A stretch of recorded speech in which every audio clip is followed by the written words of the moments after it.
Yes.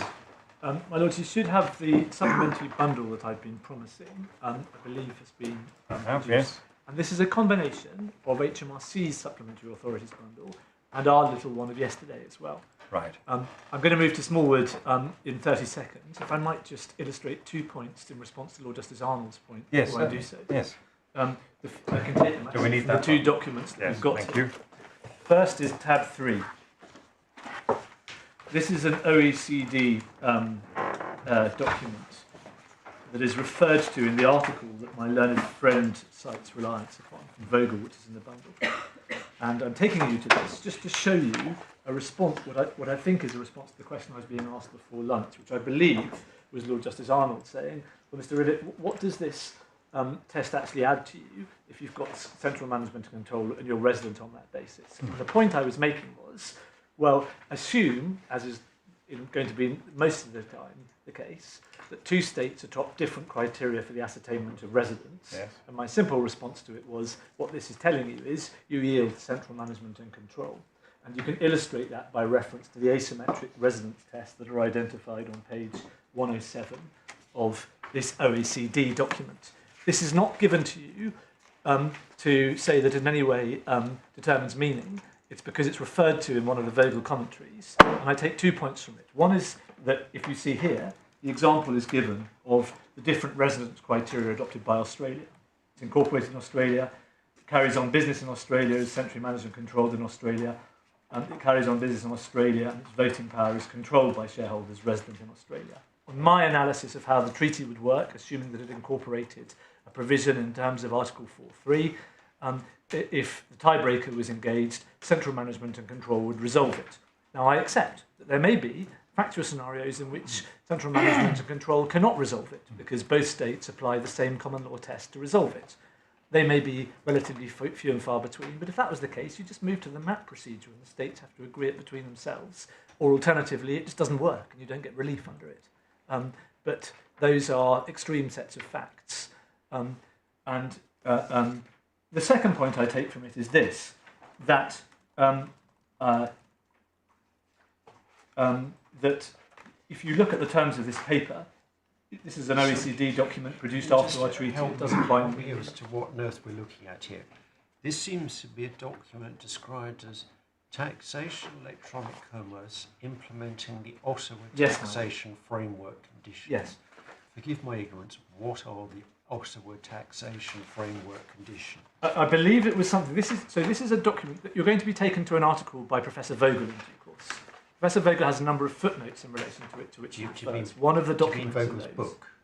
Yes, exactly. My Lord. Right. Yes. I've seen that before. Yes. Exactly. Yeah, it's a familiar textbook in these circumstances. This was referred to in one of the footnotes in that. Right. So you say we're going to be taken by Mr. Stone. You will be taken to so that. He relies. Isn't it better for you to respond to that once we've been taken to it by referring to? Yes, my lord. Absolutely. All I wanted to show you from this was, one, that there are different states who employ different types of criteria for the identification of residents on domestic criteria. I've demonstrated that. Yes. The second is to show you that there's nothing surprising in the conclusion that CMC was one that was familiar to the common law world and to a number of countries for the ascertainment of place of effective management. An OECD paper is saying that. I'm still swimming through fog here. What are the Ottawa taxation framework conditions? My lord, I am not. I will give you. If you don't know, simply say you don't know. I don't know, my lord. I will find out. Well, I think you're not alone. But it's an OECD paper referred to. So it's. But in terms of your point landing, it's plain that there are different definitions. We wouldn't be here if it was all plain as a pikestaff across all the countries who are signing up to these documents. But my point is, this isn't some eccentric point that we've dreamt up. It was one of the candidates that the OECD recognised as being a criteria for the resolution of place of effective management. Yes. Thank you. Second point to make is this, which is really in response to the other point that my Lord Justice Arnold made this morning regarding the terms of the amendment that was made to the 77 Treaty in relation to this and HMRC's practice. We've put behind tab 4 Statement of Practice 1990 by HMRC. It's referred to actually in due course in the authorities we'll have a look at. But just if you could see what HMRC say their position was on page 128, this is done. This is produced after the terms of the 1981 treaty, but it records their change of position as to how you interpret place of effective management. See paragraph 22.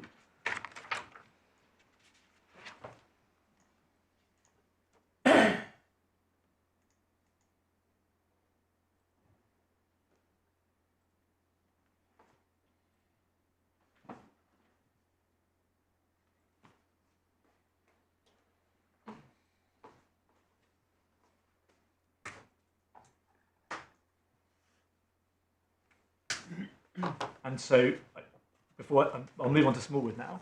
I come back to where I started this morning. What this case is about is an attempt on the part of HMRC to construe the terms of a bilateral treaty that's been agreed between two parties in the knowledge that the public position of the UK was one position at that point by reference to a subsequent change of practice unilaterally on the part of HMRC. And we say that's inadmissible.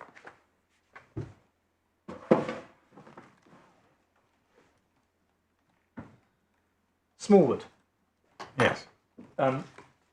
My lords, this has been looked at before by the Court of Appeal and the Supreme Court, indeed by my Lord, Lord Justice Newey. I will turn to the judgments in that case in due course, but I'll start with Smallwood itself, with your leave. Smallwood, page 275, tab 12.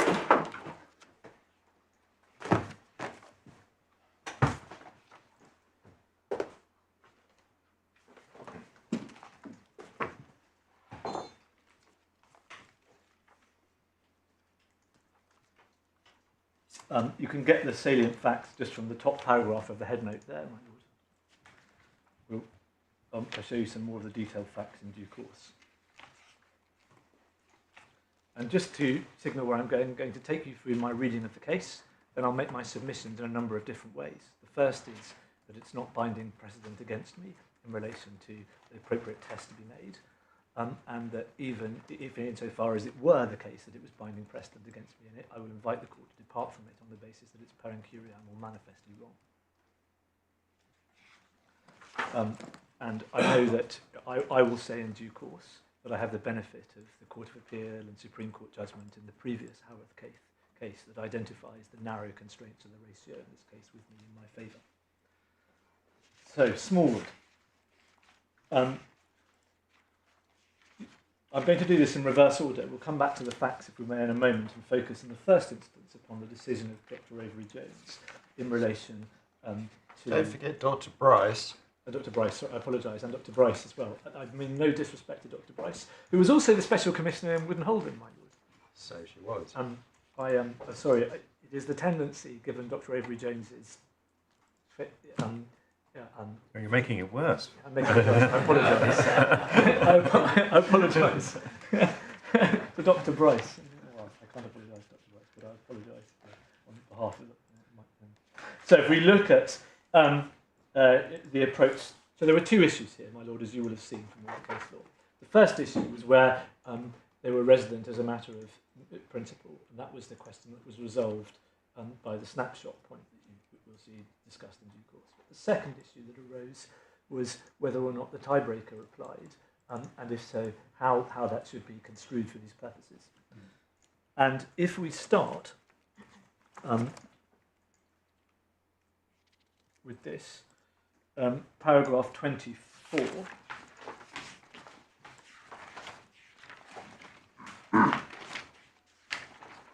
Sorry, You mean that? forgive me. It's not paragraph 24, that's the page note. It's paragraph 93, I believe. We consider, so paragraph 93, page 298. Yeah. We consider the three strands of argument separately. We start by considering the correct approach to interpreting a treaty which was not controversial. First thing that the learned special commissioners do is to recite Commerzbank, as Justice Arnold identifies, well known. The second thing that the tribunal does at paragraph 95 is to recite Article 31, which we've looked at. Paragraph 96 reference is made to Mr. Brennan's submission that a common sense approach to tax treaties should be adopted. And then, if I could ask you please to read paragraph 98 and 99, and I'll draw out, once you've done so, if I may, two sentences in particular.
So, the bottom of page 9, paragraph 98, you see at the bottom paragraph 300, if the commentary contains a clear explanation of the meaning of the term, it seems clear that the parties to the treaty intended that such explanation should be more important than the ordinary meaning to be given to the terms of that phrase.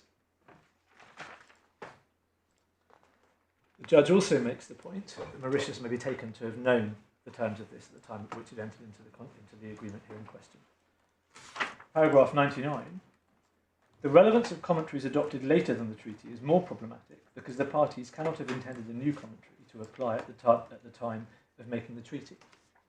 And you have my point, that may be made ever more forceful in these circumstances, where Mauritius was not even a member of the OECD and therefore didn't feed into the terms of the commentary subsequently. But you need to read the last the last two sentences as well, don't you? The safer option is to read the later commentary. Well, no, however, to ignore them means one shutting one's eyes, and then, as you say, the safer option is to read the later commentary, then decide in the light of its content what weight should be given to it. Well, my lord, I don't quibble in circumstances where you are dealing with later commentary that relates to a treaty to which both parties are party, that it may affect or determine a meeting in relation to it. I also, in the same way that I would accept that academic commentary may be relevant, depending upon its cogency, you look at it. But that's not what this judge does in due course. Right. And the first sentence, I'm afraid, the sentence before that, I take great issue with. And I mean that with nothing but utter respect for the Special Commissioners here in question for all sorts of reasons. But this was not an orthodox approach to the construction of a bilateral agreement between two parties. The consensus of an international tax committee, academics, parties, OECD members, cannot possibly, subsequently, determine the meaning of a bilateral agreement between two parties. Can you just help me on a small factual question? Yes, my lord. They record that the commentary contains observations by a number of non-OECD member countries. How does that come about? I'm sorry, my lord. How is it that the commentary, as they record, includes observations of non-OECD member countries? Well, I do not know the answer as to how the precise mechanism for non-members feed into the terms of commentaries. I don't know what the juridical or international consensus basis is for that. But if, for example, you look at Mauritius's relationship with the OECD, a number of states are not quite full members of the OECD, but they're partners or they have some involvement with the OECD, and it may be that at that point they're invited to comment on things that affect them or otherwise. But I'm not sure I can answer what goes on inside the OECD in terms of the feeding of those. But in these circumstances, all I can say is there's nothing in the terms of the OECD Model Convention of 1977 which records an opinion on the part of Mauritius. And it's still not a member of the OECD. Or indeed partner. My lord, does that answer your question? I'm afraid it doesn't answer. It answers your question by saying I don't know the answer. which is perfectly fair.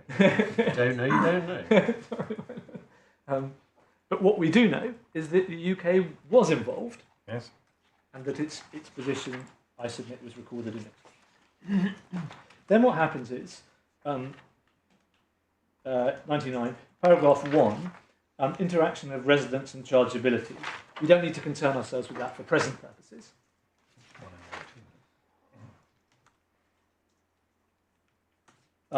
Paragraph, then Article 13.4 on page 382, and the judge goes on to construe Article 13, subsection 4. I don't think one needs to read the whole of the thing, but if one looks at paragraph 107, the judge is there construing, this is how the how you get into the tiebreaker that we're going to look at now.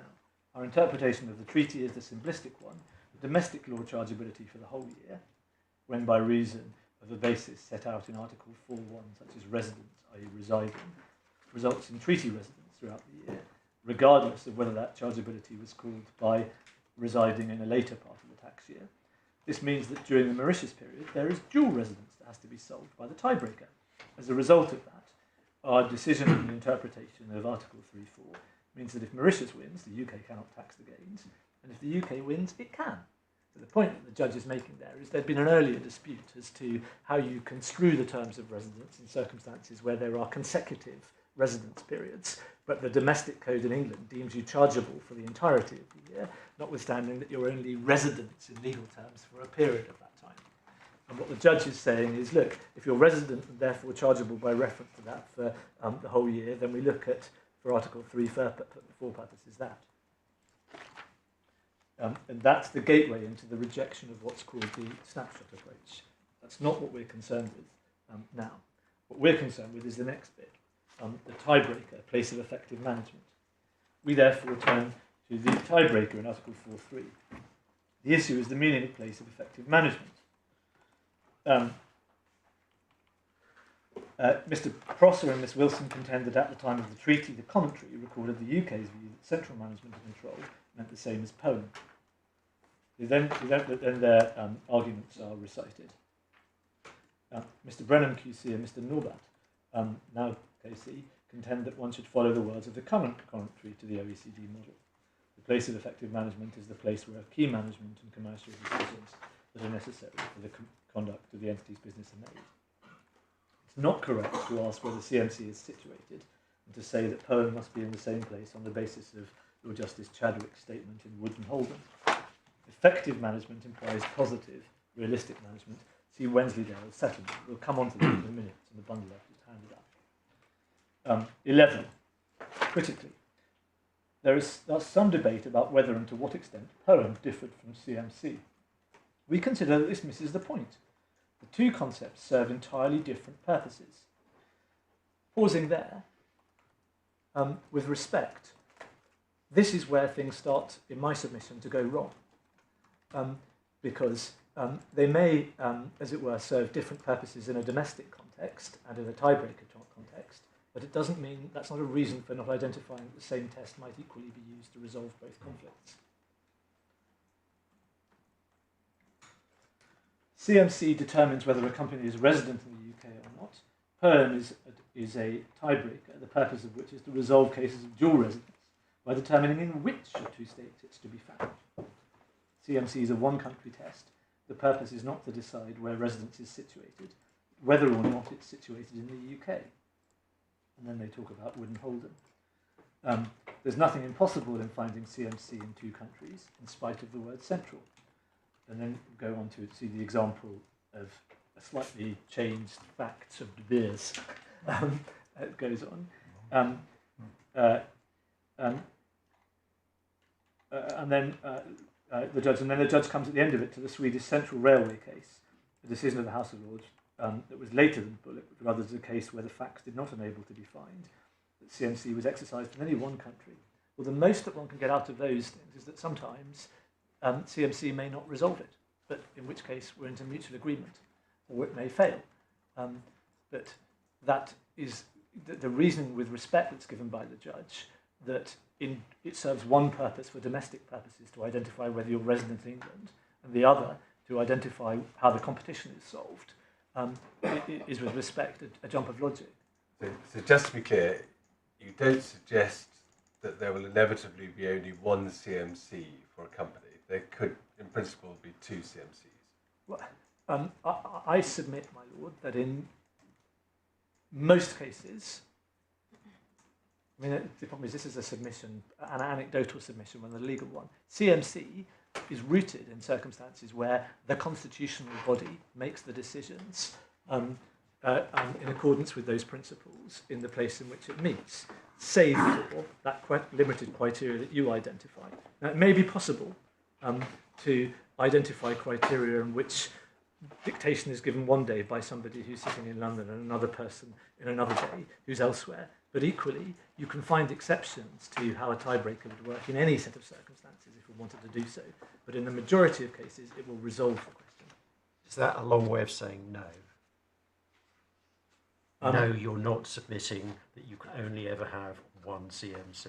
Well, I'm saying that in the majority of cases, my lord, there will be one CMC. The central management and control will be one place. The words "in the majority" admit of an acceptance that there's a minority in which there may be two or more. It's possible. That could be. Yes, my lord. In which case we're into MAP. Into mutual agreement procedure. If you remember, my lord, in the event that the tiebreaker fails, then you're into Article 27, and the states have to agree between themselves who has the right, where they're resident. And if they can't, then the treaty fails and there's no relief.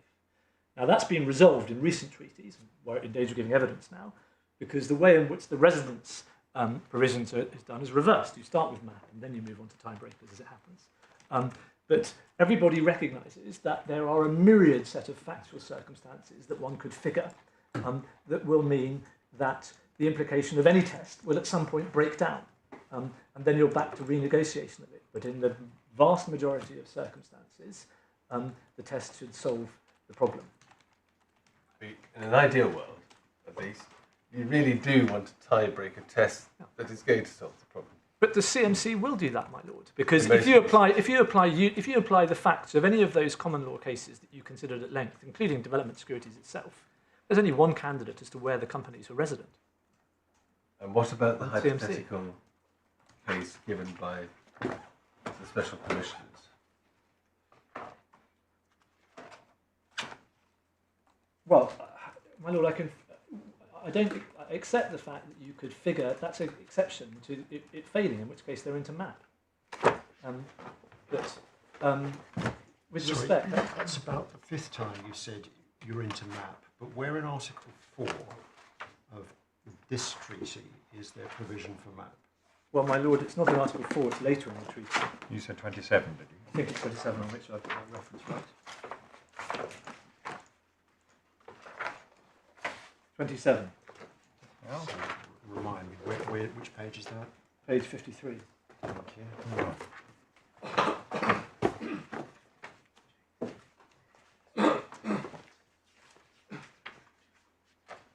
Yeah. I mean, just very helpful, thank you. Yeah. I mean, one could have, for example, I'm reminded, one could, for example, figure a case in which you have two boards, in which case CMC may not resolve it if they're both taking the effective management and nobody's usurped or given instructions of the terms of them. But that's unusual.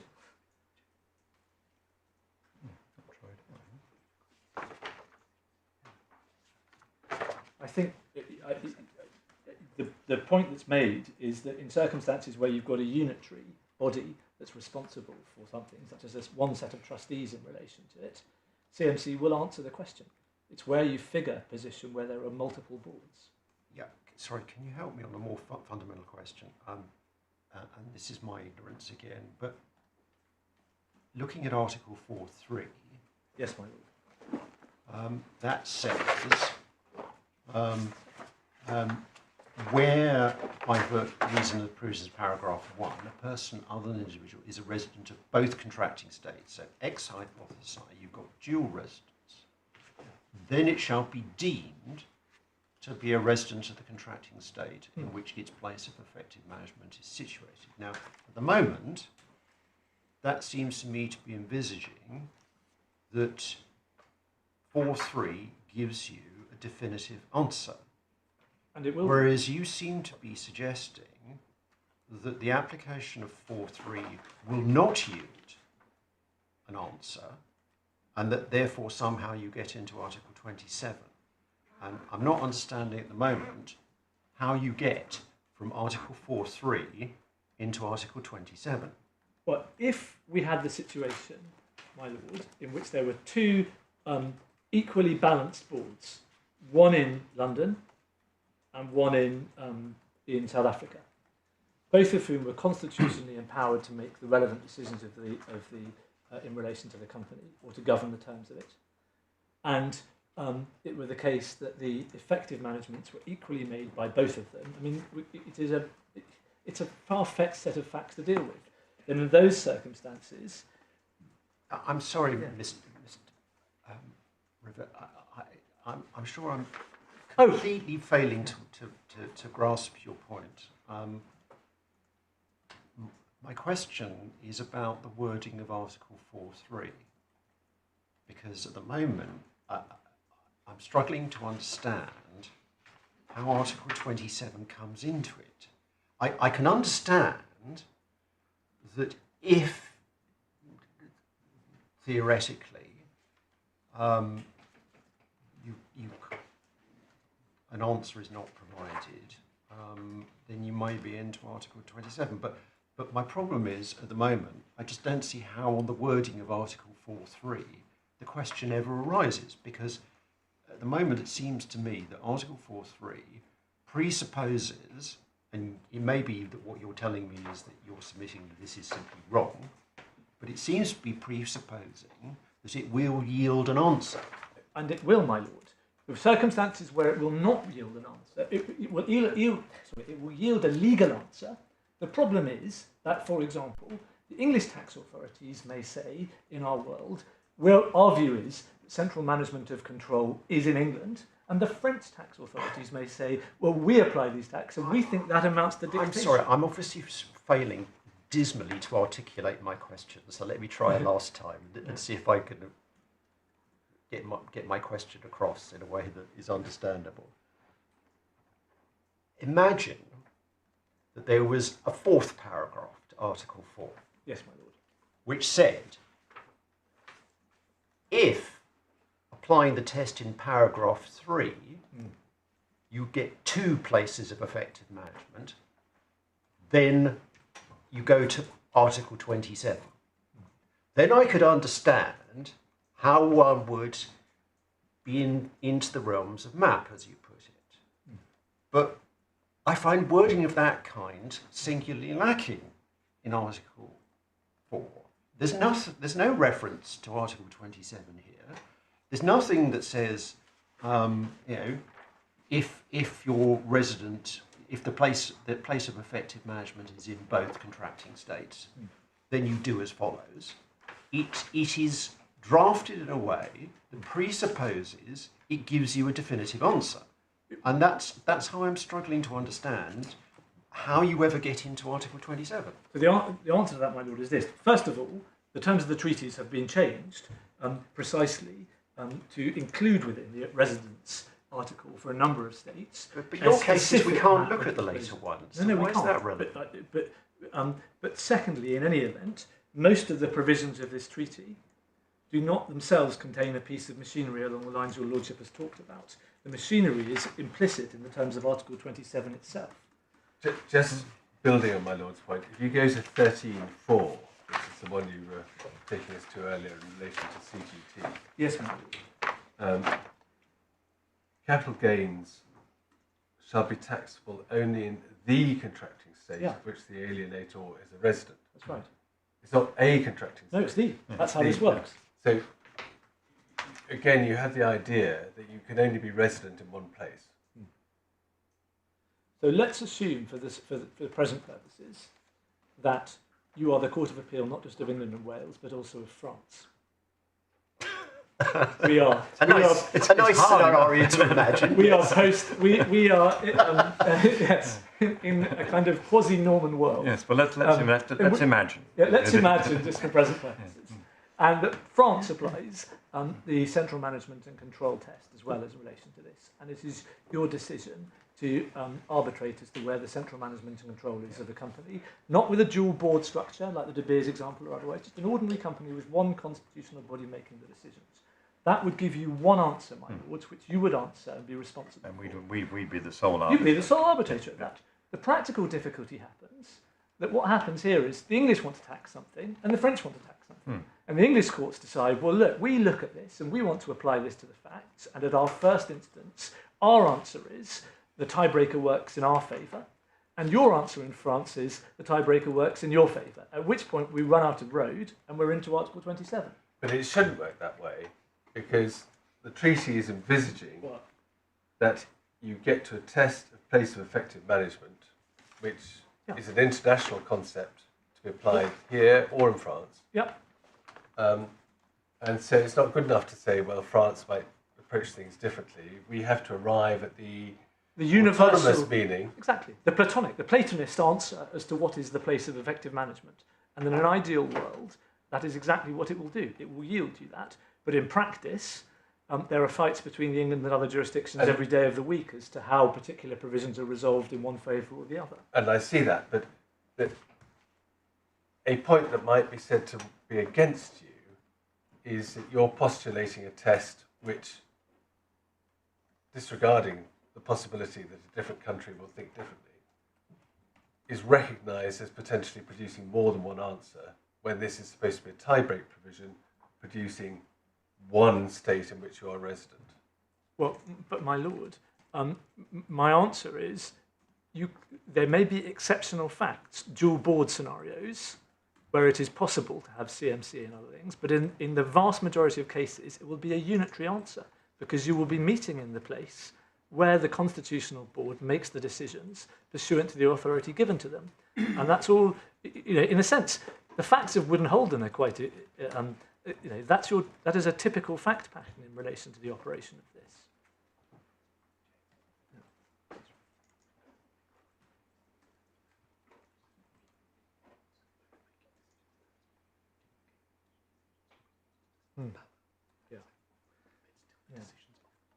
I mean, the point is made, and this may come back to a point that I rather hope I didn't think we would.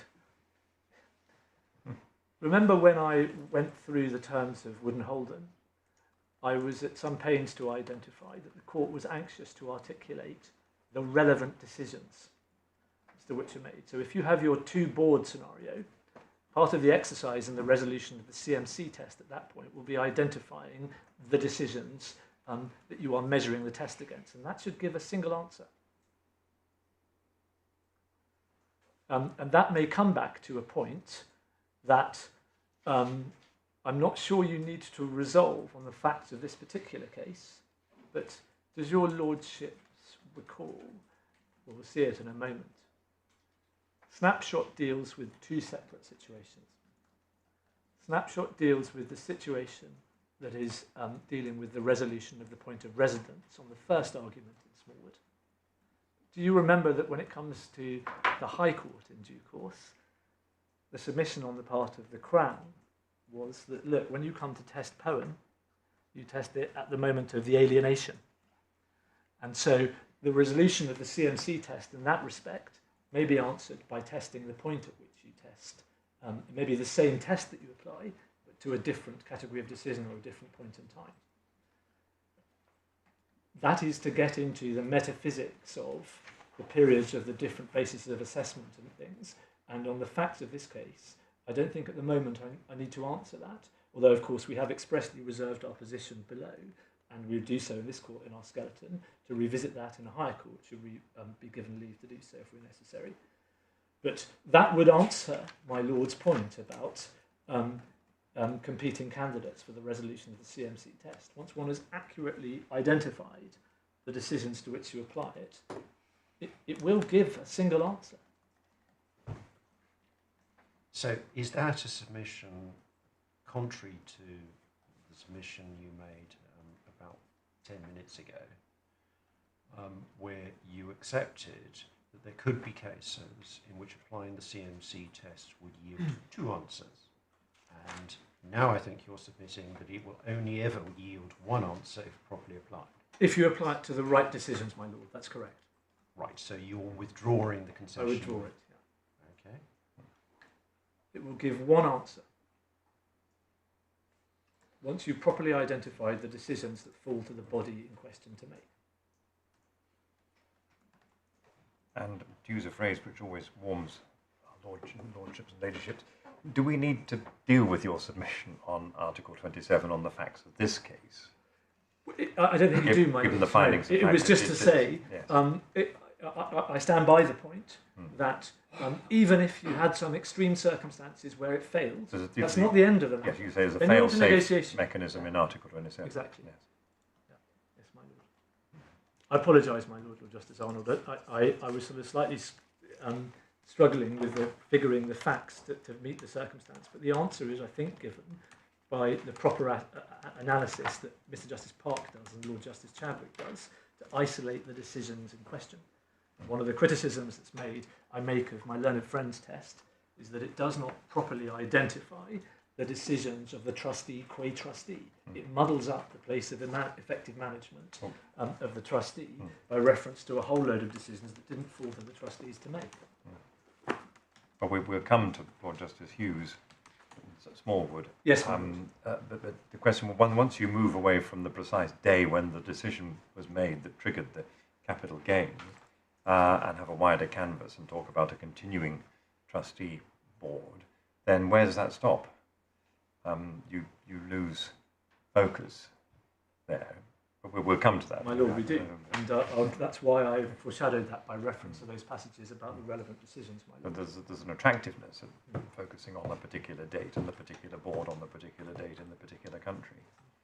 My lord, I'm sure you would find I have to be careful how I put this submission so that I don't traverse something, but I couldn't agree more. I'm sure you would. That. But the point is, once you move away from that, it then becomes this muddle into this dreadful muddle, as you call it, the difficulty in pinpointing what the definition is. Where do you possibly look to test this? So then we turn to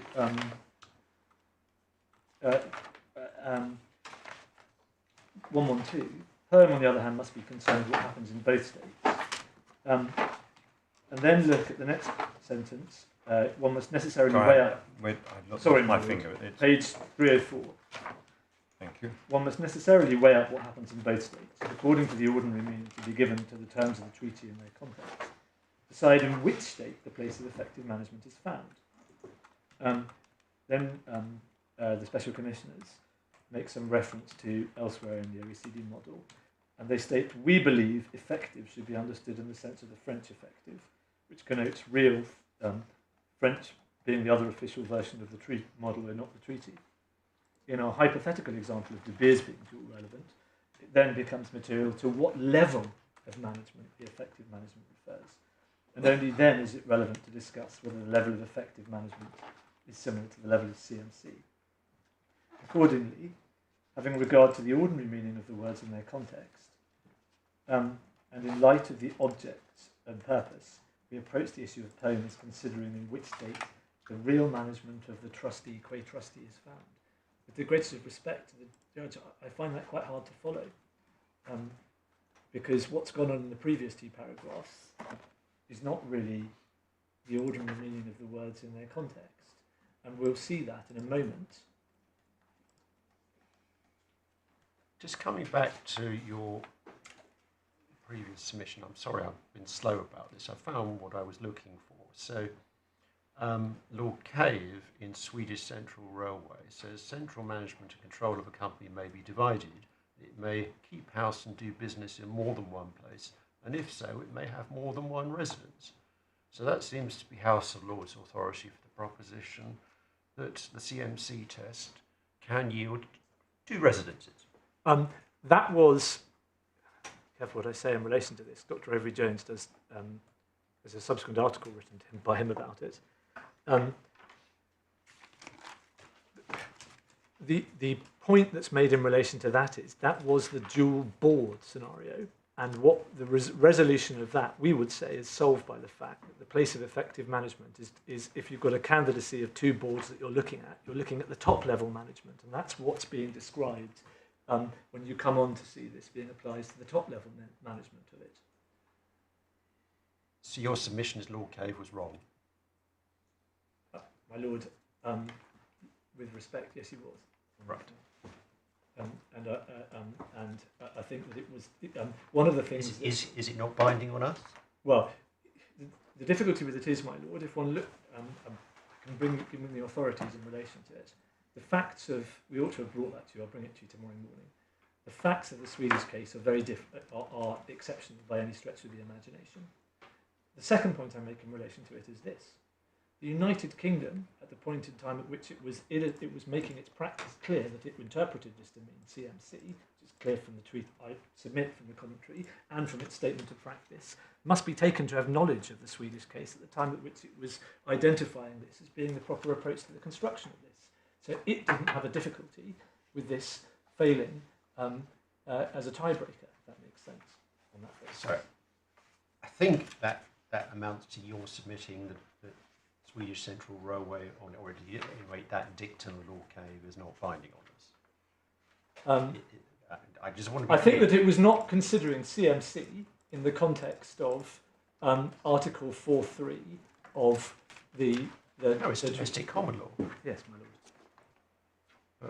Lord. But your submission is one and the same. So anyway, all I wanted to know is, do you accept that that's binding on us, or do you submit it's not binding on us? My Lord, may I come back to you on that? I'm sorry, it's obviously an important point. But I mean, I've got this, I've lifted this from the respondent's skeleton argument, so it can't have come as a surprise. The difficulty with it is, any test that one applies in circumstances where you are trying in the abstract to identify a principle of law that applies to a myriad set of facts or circumstances will yield exceptions. The Swedish case is an exception to it. I'm constantly baffled, and I'm sure it's because of my own stupidity, but I thought the question we were debating was whether the CMC test yielded a unique answer. My Lord asked you that question, and your initial answer was to accept that it didn't always yield a unique answer. You said in the majority of cases it would do, but there were some cases, such as dual bore cases, where it would not yield a unique answer. After further discussion in the course of argument, you modified your submission and said, no, on reflection you were submitting that it did yield a unique answer when properly applied. And I was then asked you whether there was not binding authority of the House of Lords to the contrary, to which your answer is Lord Cave's dictum is wrong. That I clearly understand, that's a clear submission, but I'm struggling to understand whether you say that that is not binding on us or whether you accept that it is binding on us. As a matter of domestic law, of course, there is then the question of Article 4.3, but as I understand it, your submission is that Article 4.3 is to be interpreted in the same way because that was the established UK test. My Lord, I will give you a clear answer to that, if I may, in due course. May I make sure that I give you a measured response rather than an instinctive one in relation to it, bearing in mind what you've said in relation to it. Paragraph 113. Then what happens is the special commissioners look to the terms of Wensleydale's settlements. That's in the bundle that we handed up at lunchtime, my Lord. Thank you. Tab 5. Tab 5.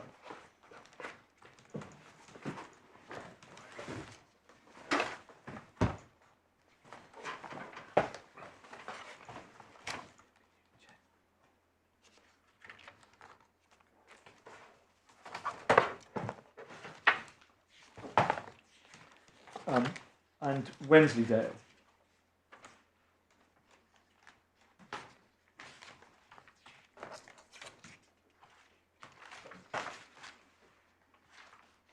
Now, if one looks at the facts of this were fairly extreme, as one can get from the headnote. English solicitors, who is a trustee, and an Irish wife of an Irish solicitor who was involved in the matter, who was a trustee. I don't need to go into the details of that. What I need to show you, though, is what the law was by which the Special Commissioners reported it. So, paragraph 6, the law. There's no reported decision in which the phrase "the place of effective management" is considered, or at any event. I beg your pardon, which page? Sorry, my lord. There's so many subparagraphs. 137. Thank you. Yes.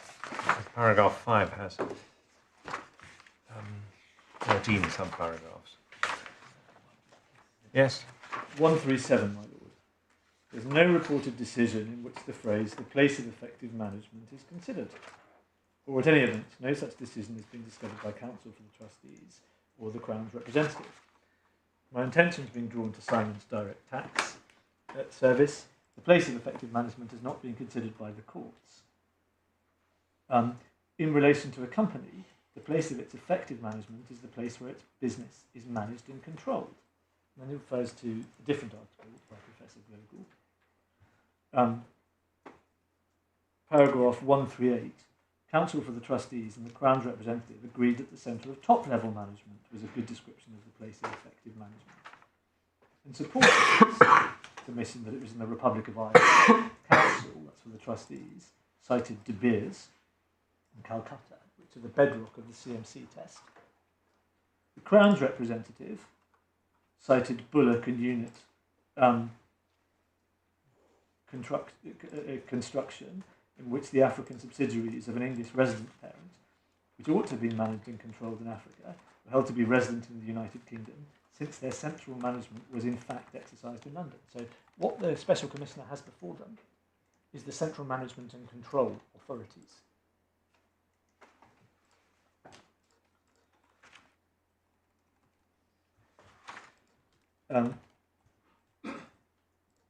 Then the question is asked, so where is the place of effective management?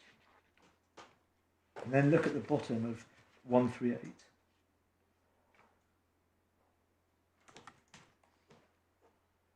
I emphasise the adjective effective. In my submission, it's not sufficient to have some sort of management was carried out in the Republic of Ireland, such as operating a bank account in the name of the trustees. Effective implies realistic, positive management. The place of effective management is where the shots are called, to adopt a vivid transatlantic colloquialism. Applying as best one can the concept of top-level management to the trustees as a body in the Republic of Ireland, I find they fall short of that accolade and goes through it.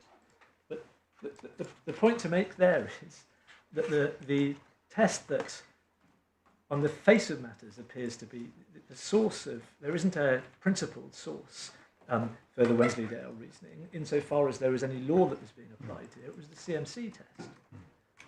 The bit that may be different is the judicial gloss on the meaning of the word effective, coupled with the word, the top management, in relation to this.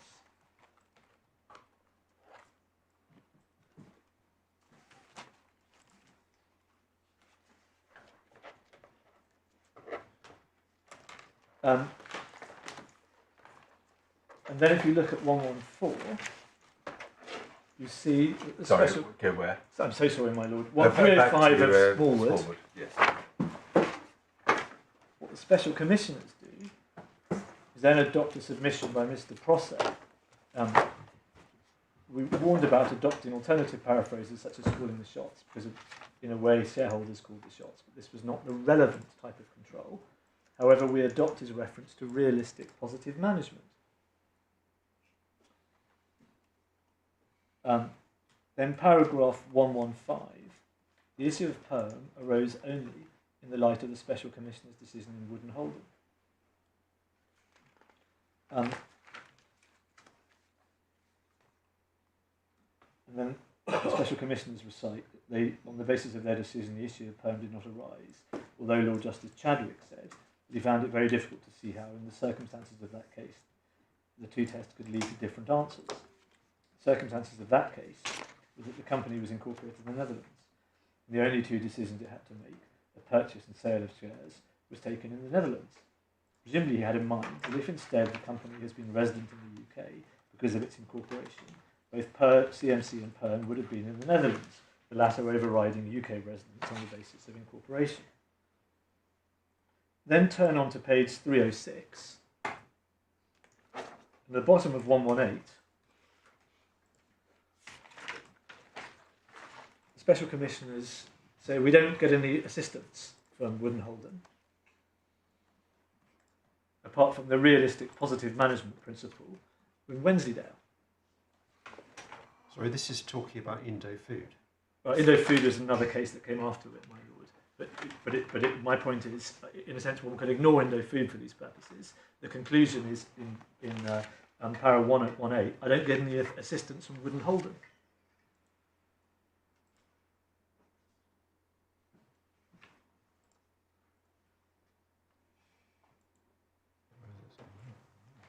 And that's the bit that we say the judge was wrong on.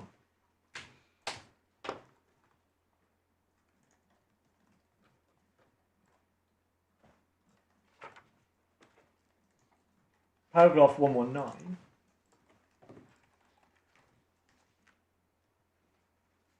the judge recites the bit of commentary with which you're familiar with from 1977.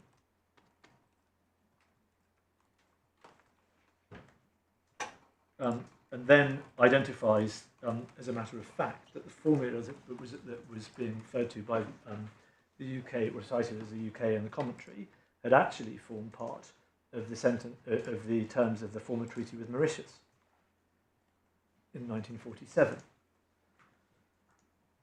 121, this is what the Special Commissioners think that their commentary is saying. Commentary at the time of the treaty was therefore saying that PERM was a concept already used in treaties in connection with shipping and air transport, or in some countries as a domestic law and treaty of it. Next sentence, such treaties have nothing to do with the meaning of PERM in a tiebreaker. The former Mauritian treaty contained the opposite of a tiebreaker. The first part of the sentence quoted specifically says that the treaty applies only to a person in one and not the other party. The second part of the sentence explains the first, and in so doing assumes that management and control can only be in one of the parties. The most that one can read into this passage is that if dual residence was caused by different levels of management in each country, maybe the Swedish case, the example, then Poland looked at the same level of management as the UK's management and control, or CMC. Now, with the greatest of respect, for the reasons I explained this morning, I do not believe that is what the terms of that commentary are saying. And my submission is consistent with the terms of the practice that you've seen being articulated by HMRC through the courts as to what their position was on these two things, and made manifest in the change of practice that's identified in the statement of practice I've given to you. And you'll see this, in fact, being referred to in the next paragraph that's made by the Special Commissioner. The last sentence of the commentary quoted above was deleted in 1992. Our recollection is that when the CFC legislation was being consulted upon, there was a parallel proposal to redefine management and control to mean day-to-day management, in the course of which the Revenue said that they considered CMC to be different from PERM. With the greatest of respect to this learned judge and extremely eminent man, that is not a legitimate source. His recollection or view is not a legitimate aid to the construction of the terms of a bilateral treaty in the face of what appears to have been a public statement as to how the UK interpreted it. And Dr. Bryce as well. Moving on, if you turn on to the bottom, it then recites, in the end, the proposal to redefine company residence did not go ahead, but Statement of Practice SP683 was issued, containing the statement now in SP90. I've showed you 90, that's the one in the bundle. But frustratingly, I can't seem to find SP83, but I'm assuming it was in the same terms as it's recorded here. That the Revenue had revised their view, the two expressions were the same. Naturally, they were obliged to ask the OECD to remove the passage, saying that they were the same.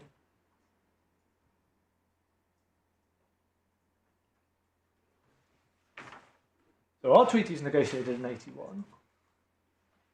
At some point before 83, they changed their practice as to how you interpret it.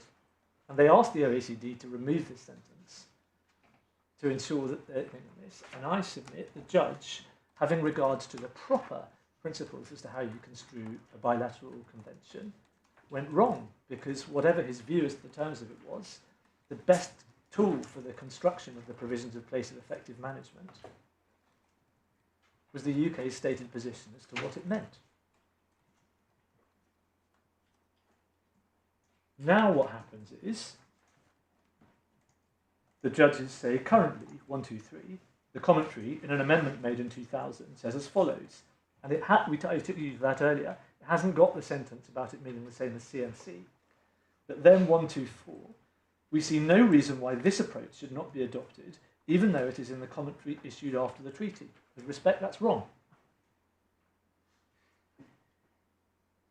You mean it shouldn't be adopted? There are lots of reasons why it shouldn't be adopted. And this point was just not an issue in Smallwood, going up the tree, as my Lord Justice Newey's identified in his judgment. It wasn't. It was an best appeal.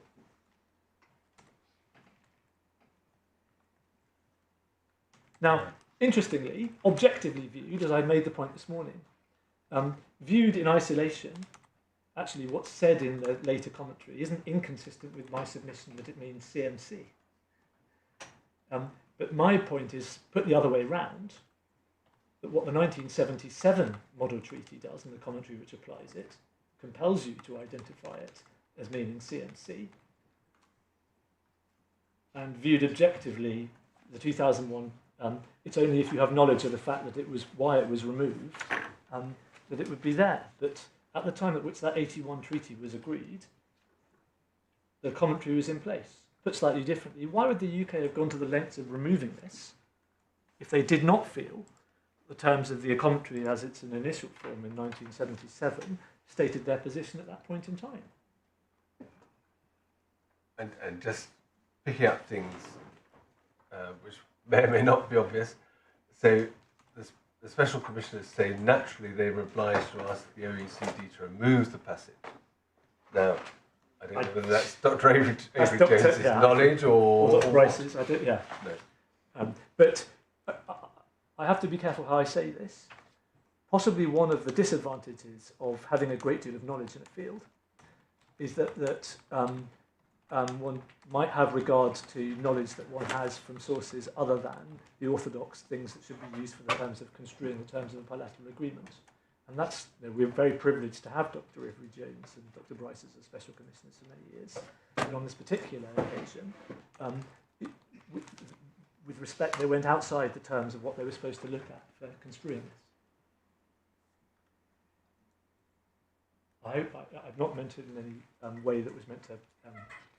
No, well, you described something that can happen if someone becomes so specialist. They can't divorce their overall knowledge from the precise information they would otherwise have in their capacity as an adjudicator.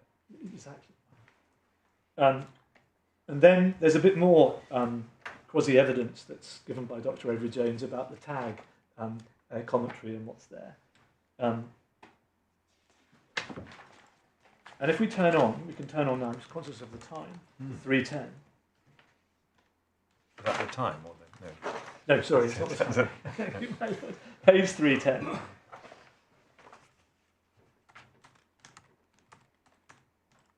Um, 128, 129, 130. Accordingly, there's nothing in this additional material that changes our initial view, having regard to the ordinary meaning of the words and their context, and in light of their object and purpose. We should approach the issue of Poe as considering in which state the real top-level management or the realistic positive management of the trustee, qua trustee, is found. And the problem is, the judge, whatever the test is that's then subsequently applied, that's what he says he's applying in relation to it.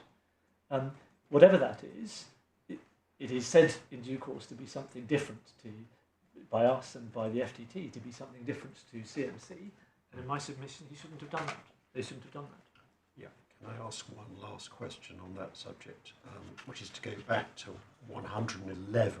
Yes, my lord. get further reference at the end of that paragraph, which I'd failed to note earlier, to Swedish Central Railway, because in the last sentence of that paragraph, the Special Commissioners say, Swedish Central Railway is a decision of the House of Lords that was later in Bullock and Unit Construction regarded as an example of a case where the facts did not enable a finding made that CMC was exercised in any one country.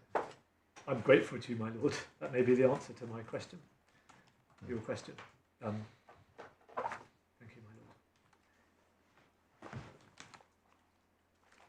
lord.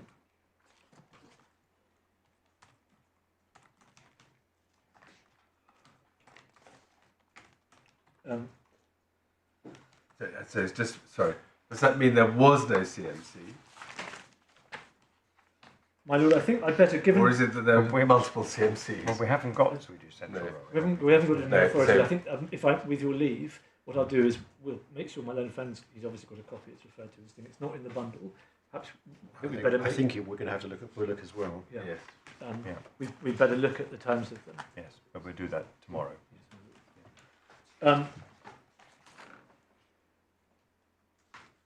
And then the resolution of this on the basis of the facts starts on 312.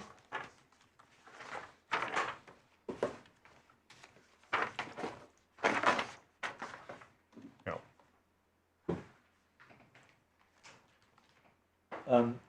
138, 139, 140. We're going to come to this because it's referred to by Lord Justice Hughes in due course. The facts surrounding the appointment of PMIL lead us to view the real top-level management, or the realistic positive management of the trust, remained in the UK. We accept that the administration of the trust moved to Mauritius, but in our view, the key decisions were made in the UK.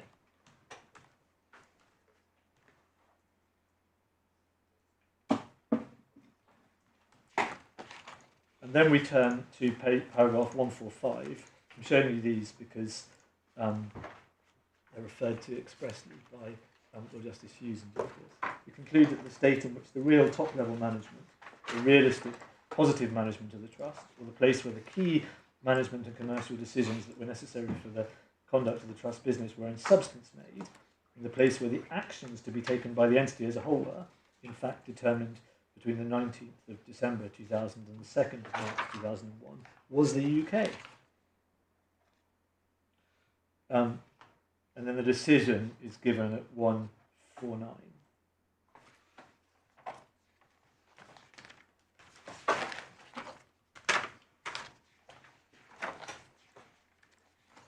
Turn on, please, to page 319. This is the appeal to Mr. Justice Mann. I'll take this quite quickly.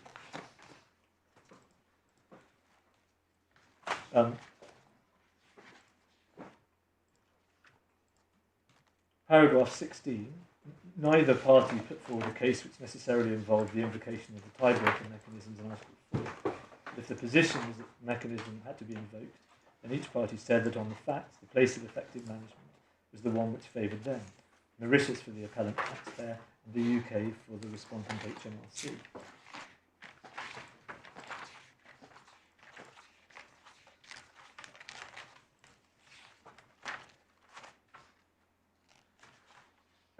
And then if you look at page 335, the disposition of Mr. Justice Mann on the first point is set out there. And this part of the appeal I therefore conclude as follows. The Commissioners urged and created the simultaneous residence of the trustees spanning the Mauritius period. Then at paragraph 45 and 46, poem and related issues.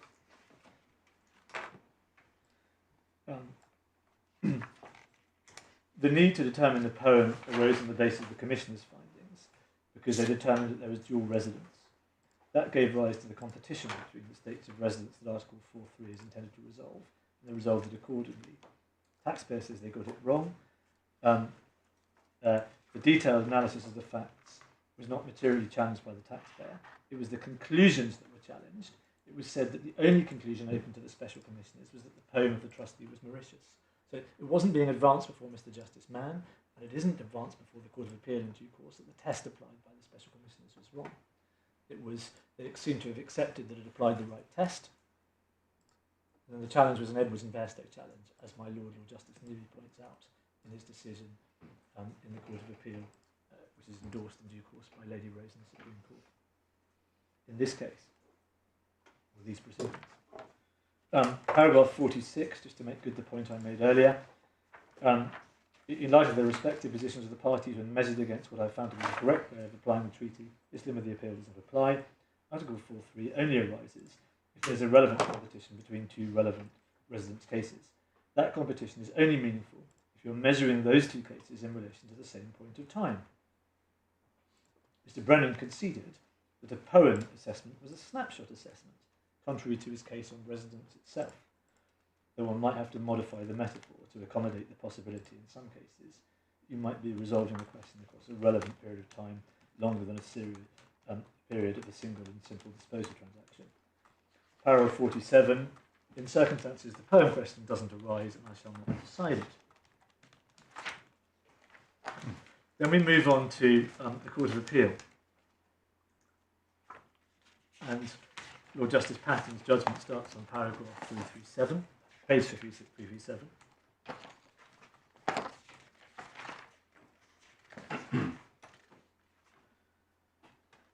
Page 340,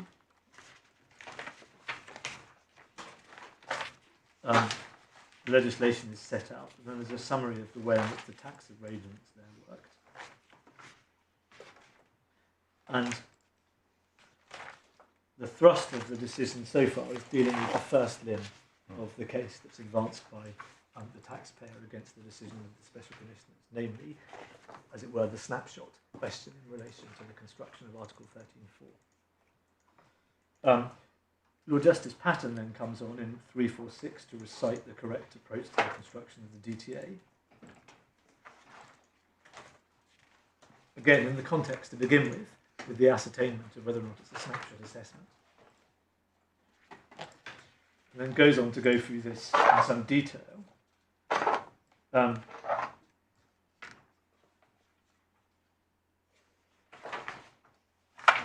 in paragraph 46, I reject the trustees' argument that Article 13.4 requires one to look no further than where the trustees were tax resident at the date of disposal without regard to subsequent events.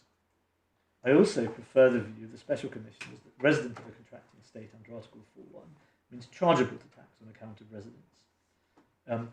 Follows, I also reject Mr. Brennan's argument that there's no need to apply Article 4.3 because the period of residence which give rise to the UK tax charge under Section 2, that's of the Capital Gains Tax Act, was consecutive upon the earlier period of Mauritian tax residence up to and including the date of disposal. It follows from my construction of Article 4.1 that Article 4.3 applies in every case in which there is a liability taxation in both states. What are the consequences then? Well, one needs to apply the poem tiebreaker. Lord Justice Patton, if I could ask you please just quickly to read paragraphs, if I could ask you to read paragraphs 48 to 50.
So then we move on to Mr.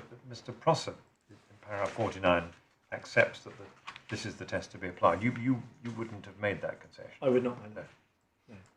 I would have accepted, and maybe this is the way of squaring the circle with the Swedish case, that in circumstances where there is a hierarchical board structure, as you see in continental cases sometimes, you apply our CMC test to the top level entity. It's those decisions of management that's being applied. But I submit that whatever the test is that one extracts from that formulation that the Special Commissioners identified in Smallwood, it was wrong because it was reached at.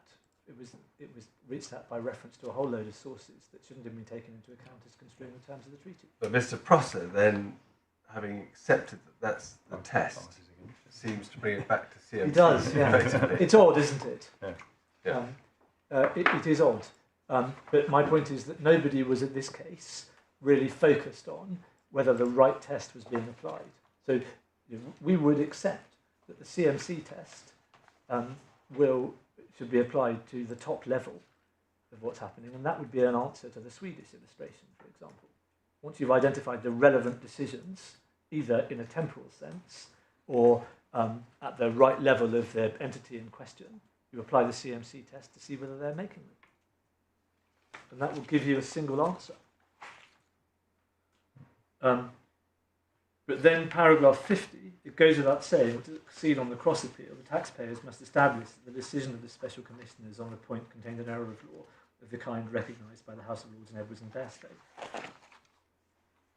And then you look at 54 of Lord Justice Patton's judgment.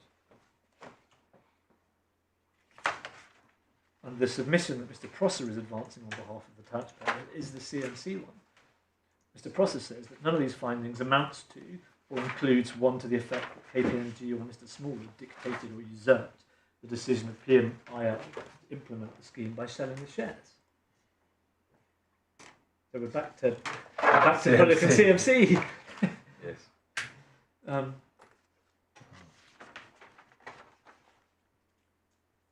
And if you look at paragraph 58,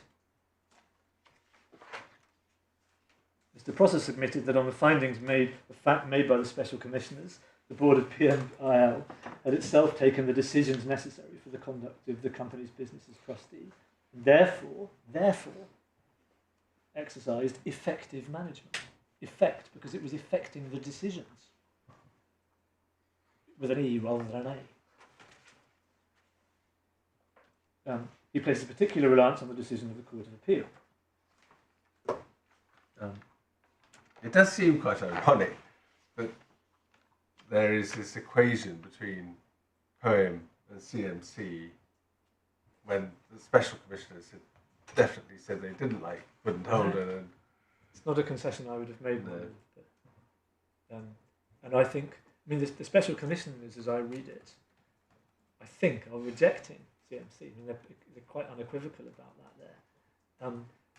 And so but whatever it is, maybe it was felt and in a sense vindicated by Lord Justice Patton's judgment, though not by Lord Justice Hughes's judgment, that Edwards and Bairstow was the answer in that case. I suspect, looking at the terms of the judgment, this is hazarding it, because the focus of that case was really about the snapshot on the first point. But who knows? In any event, it wasn't an issue.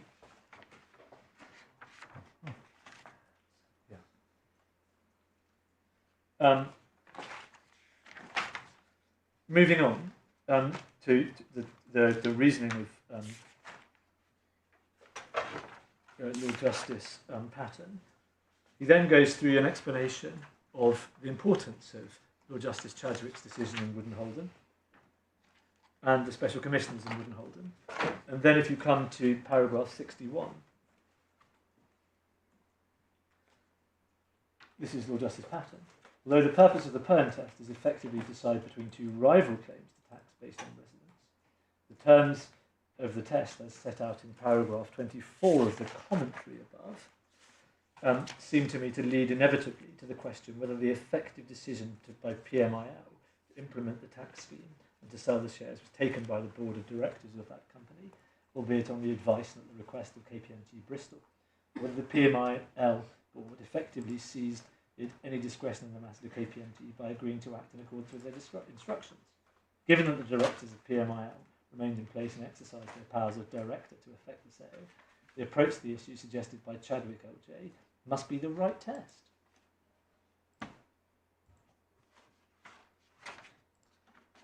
And then at 63, I find it difficult to... Sorry, paragraph 24 of the commentary in this judgment is which version? I think it's referring to the 2000 version. But it was the fuller version, wasn't it, from memory? Which is the one minus our bit. Sorry? Yeah. Yeah, 23 is the bit they dropped it after 24. It's the second paragraph. So it's the new bit.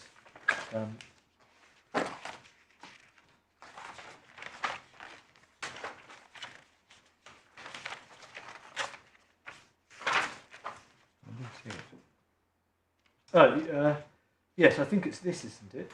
Page 354, my lord.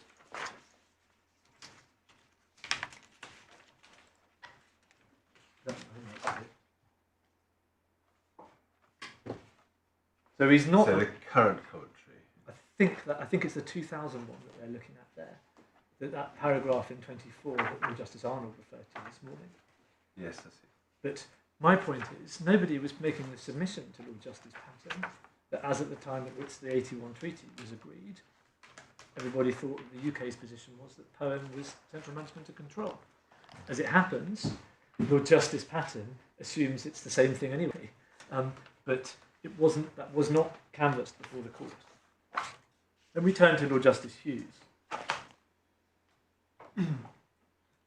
I agree with the conclusions of Lord Justice Patton on the meaning of Article 13.4.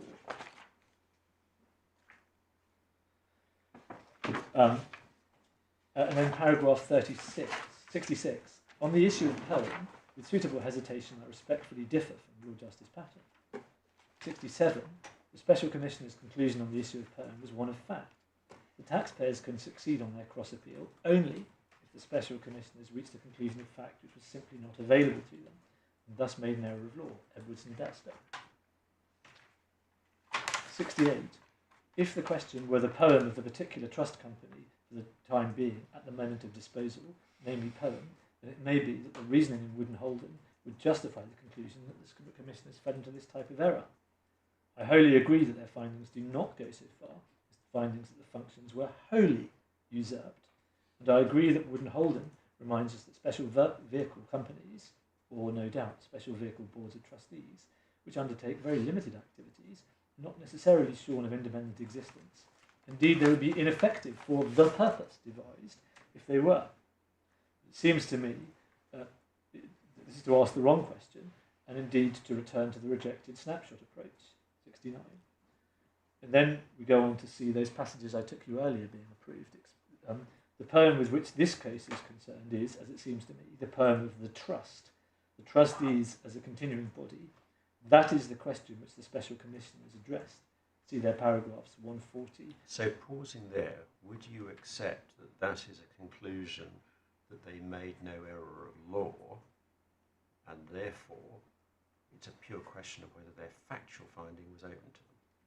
Well, my lord, I hope I have made clear, and I can take you to the subsequent authority in this case before the Court of Appeal here, that the only question that was before the Court of Appeal in that case was an Edwards and Bairstow challenge as to whether there was, in substance, a finding of usurpation and dictation that was being made. No one was challenging the application of the right test at that point. No one was saying there's some different test that's being applied here.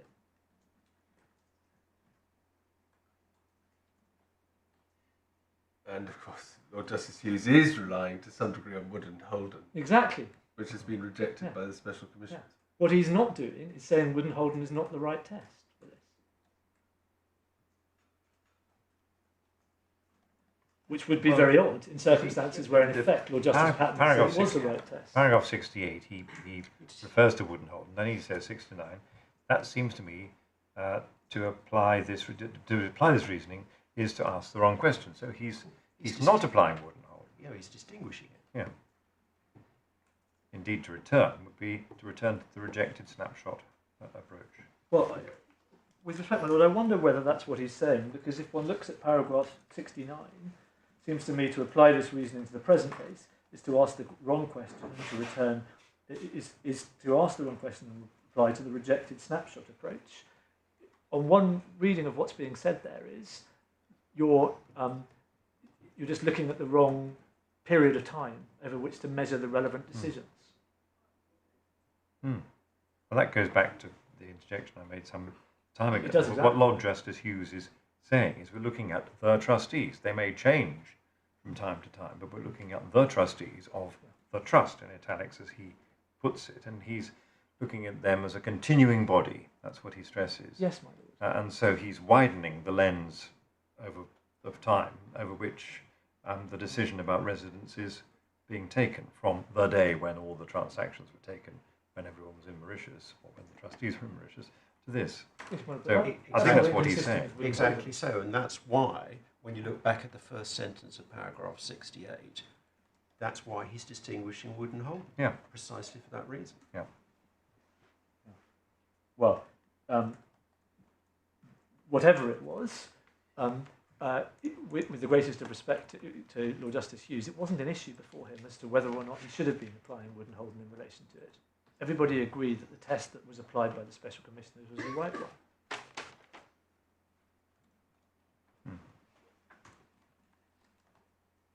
The points that have been made regarding the effect of the treaty and the recourse to resources that were outside the terms of it just weren't advanced before Mr. Justice Mann or before the Court of Appeal.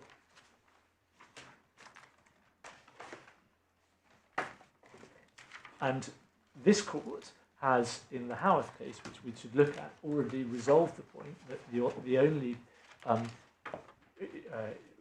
the principle that is articulated from the Court of Appeal, it was just an Edwards and Bairstow appeal, that the conclusion was that the decision that was made... It was premised on a particular view of the law. Yes, and your point is it wasn't under challenge.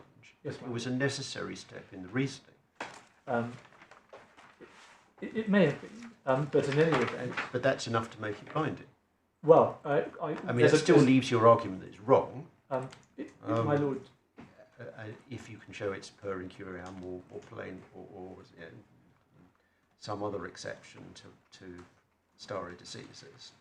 Well, just on the question of binding, my lord, we're going to look at a case called Youngzam in a moment, as to what the test is for whether a Court of Appeal decision is, or a previous decision is binding. And the necessary step in the reasoning point is actually not the approach that the Court of Appeal and Youngzam identify as to that test. It looks at a multitude of different factors, and we will say that those factors in this case point to this not being a binding authority, that Wood and Holden is not the correct approach to the interpretation of Article 4.3 in the context of the treaty here, my lord.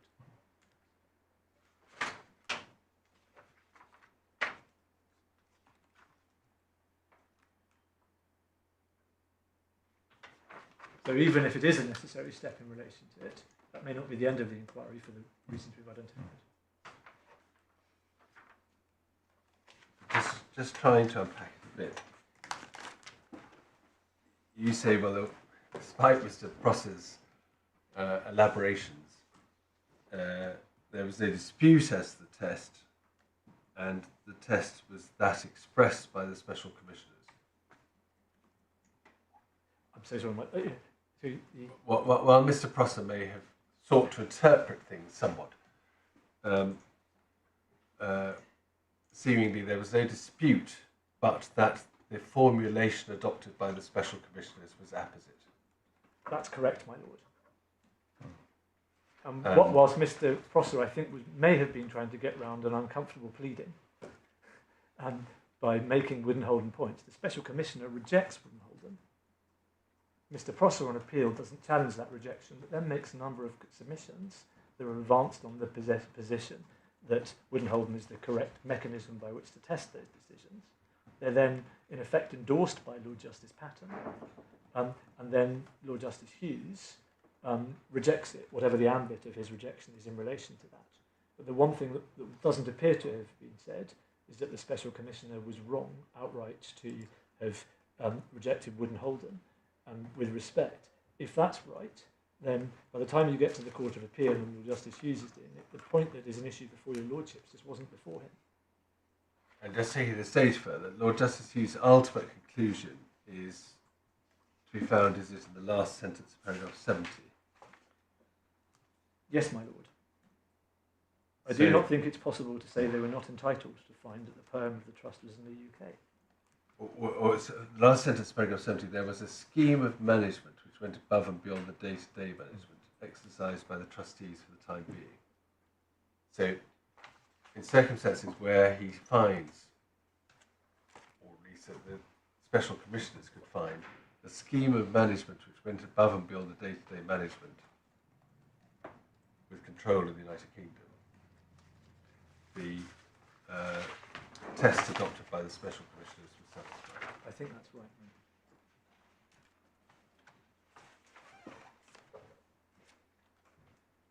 Yeah.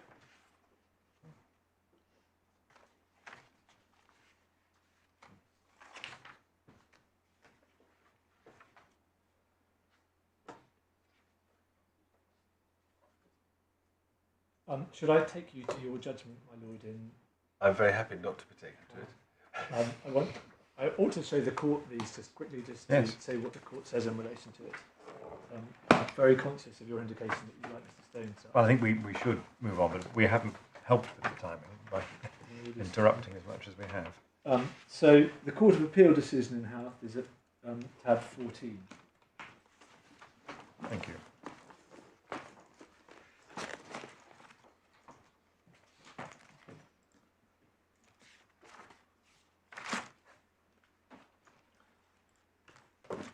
And I'm not sure that I need to take you to a great deal of this.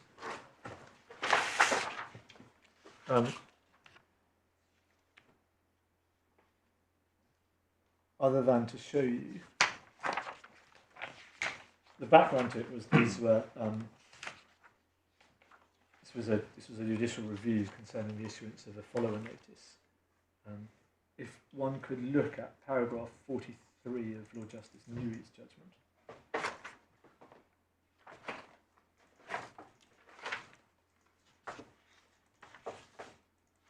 Yeah.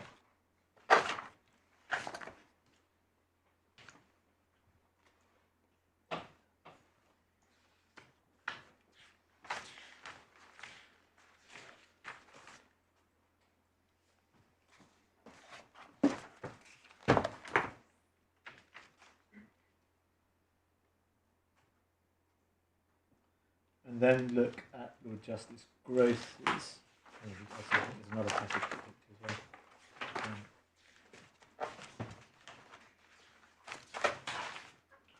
Lord Justice Gross's judgment, which is at paragraph 67.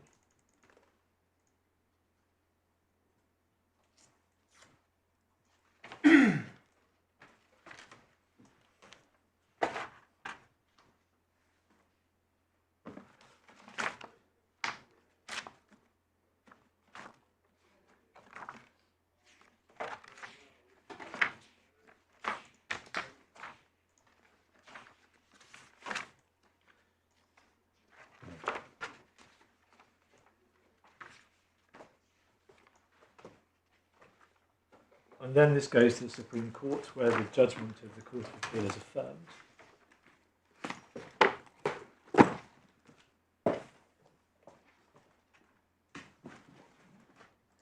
That's tab 20, is it?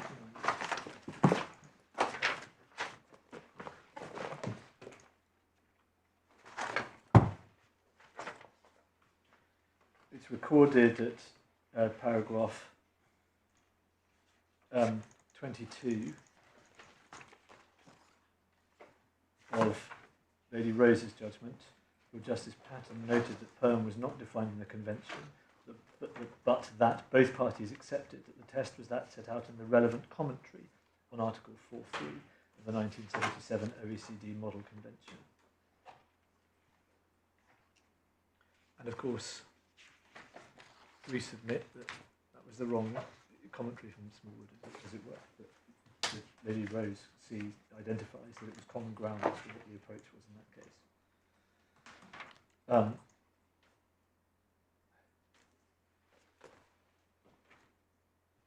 Right. 26, Lord Justice Patten was in the minority on the Perm issue. Lord Justice Hughes prefaced his conclusions by reiterating that the Special Commissioner's finding on the Perm was one of fact, so the Smallwoods could only succeed on Edwards and Bairstow grounds. He agreed that the Special Commissioner's findings did not go so far as to establish that the functions of the corporate trustee had been wholly usurped in the sense described by Wood and Holden. If that were the test, then there may have been an Edwards and Bairstow error.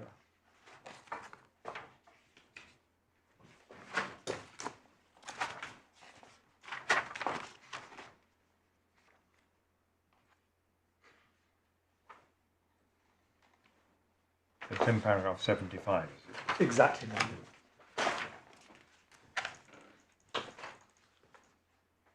Well, the lead-in is 74.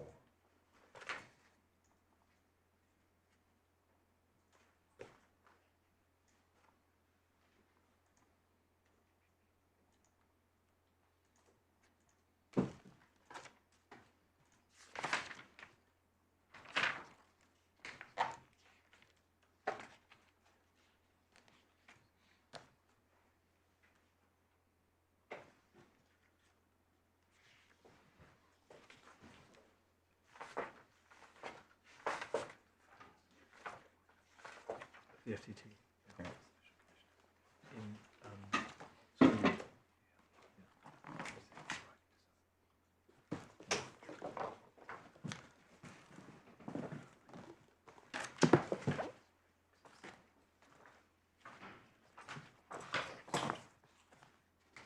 Right. And then if we, my lord, just to go back to Smallwood one final time, I've taken you through the approach on the law on that. I should just Yes, so just so that we're clear, I think I know what you're saying. After the Supreme Court decision that we're looking at now, where do you say Lord Justice Hughes' judgment in Smallwood sits? It sits as authority for the proposition, for the narrow proposition that there wasn't an Edwards and Bairstow basis upon which to interfere with the reasoning of the Special Commissioners. But it isn't a ratio for the identification of the accurate test. That's my primary case. Insofar as that is the ratio of it, I say that with the greatest of respect to the Court of Appeal, it was parancuriam or manifestly wrong. And I'll show you that by reference. Certainly, just as a matter of structure and format, if any member of this court, but perhaps particularly Lord Justice Hughes, as he then was going to establish a different test from the one that Lord Justice Patten had been relying upon, you would have expected him to do a much more thorough exposition of his reasoning, and the hapless Lord Justice Ward would have had to decide between the two instead of really expressing a vote. Precisely my point, my lord. That actually, read in one way, Lord Justice Hughes looks as if he's applying Wood and Holden just to those decisions, wholly usurped. This is the language of the CNC test. Yes, but the way it's worded, it may well be that he had in his mind a different test, but it certainly isn't in terms of an authority that's of enormous value to subsequent courts, a thorough exposition of what he had in mind and why. I'm very grateful, my lord. I adopt that, and will be. It may make our job more difficult, but that's. Can I just pick up? You were taking us to paragraph 75. 75, Lady Rose says everybody accepted it was the commentary on Article 4.3. The commentary is that back in paragraph 22, which you say is wrong. Well, I think that the difficulty with it is that, in a sense, everyone was violently agreeing on that commentary, but at the same time, perhaps with the greatest of respect, had taken their eye off the ball, in that they interpret that commentary as applying Wood and Holden, but the Special Commissioner thought they were doing something very different to that, expressly.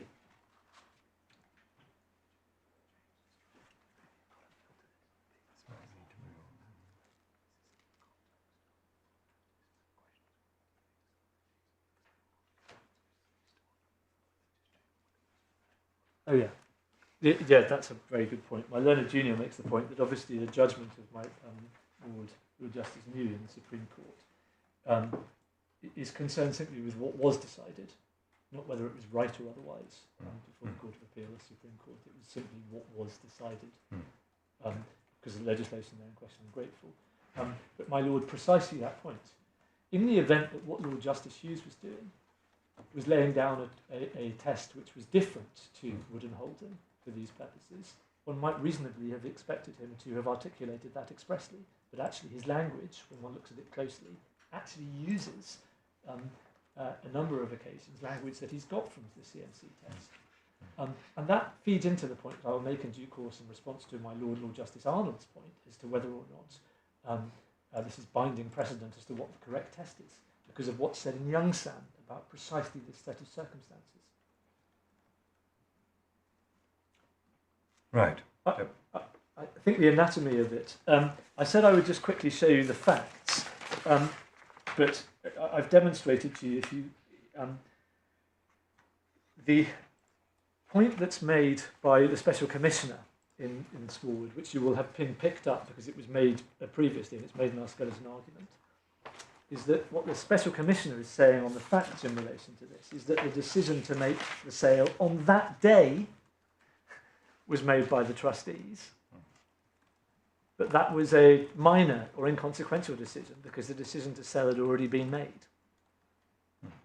And that's why, before the Upper Tribunal, you'll see this discussed in the Upper Tribunal decision, I place emphasis upon the point of Lord Justice Hughes, where he says in his judgment, I find that their findings do not go as far as findings of the functions in PMIL were wholly usurped.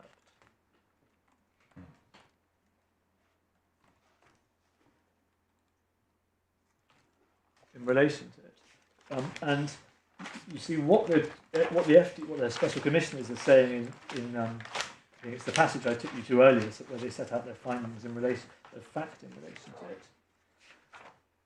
They say in quite concertina terms, in very clear terms, look,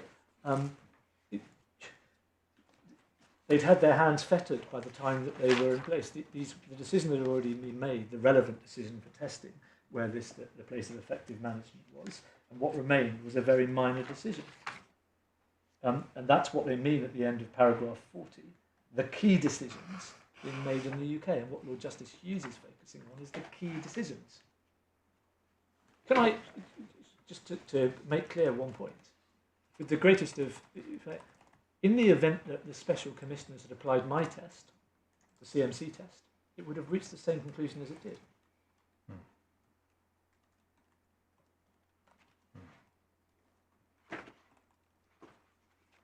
But we don't have any of those findings about instruction or usurpation.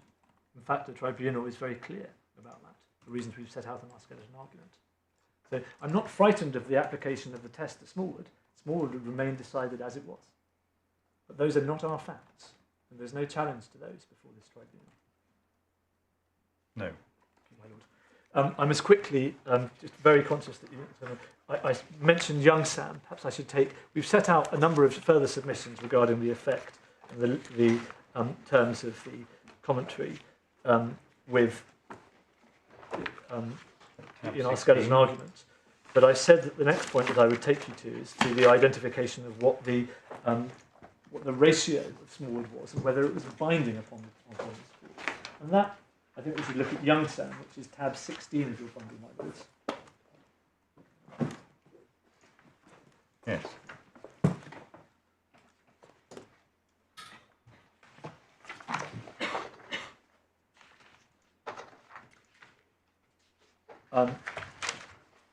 Now, the judgment in question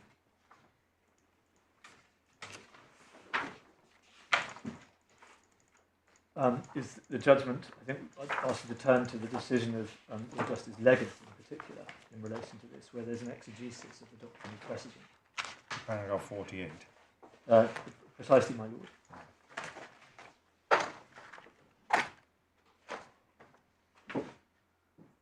Now, my learned friend in his skeleton relies upon the passage that's referred to by my Lord Justice Arnold a moment ago regarding the necessary step and the reasoning of it. The approach that Lord Justice Leggett takes is a rather more nuanced approach to the identification of precedent in the circumstances. we've highlighted it. It runs from 48 to 51. I'm not sure.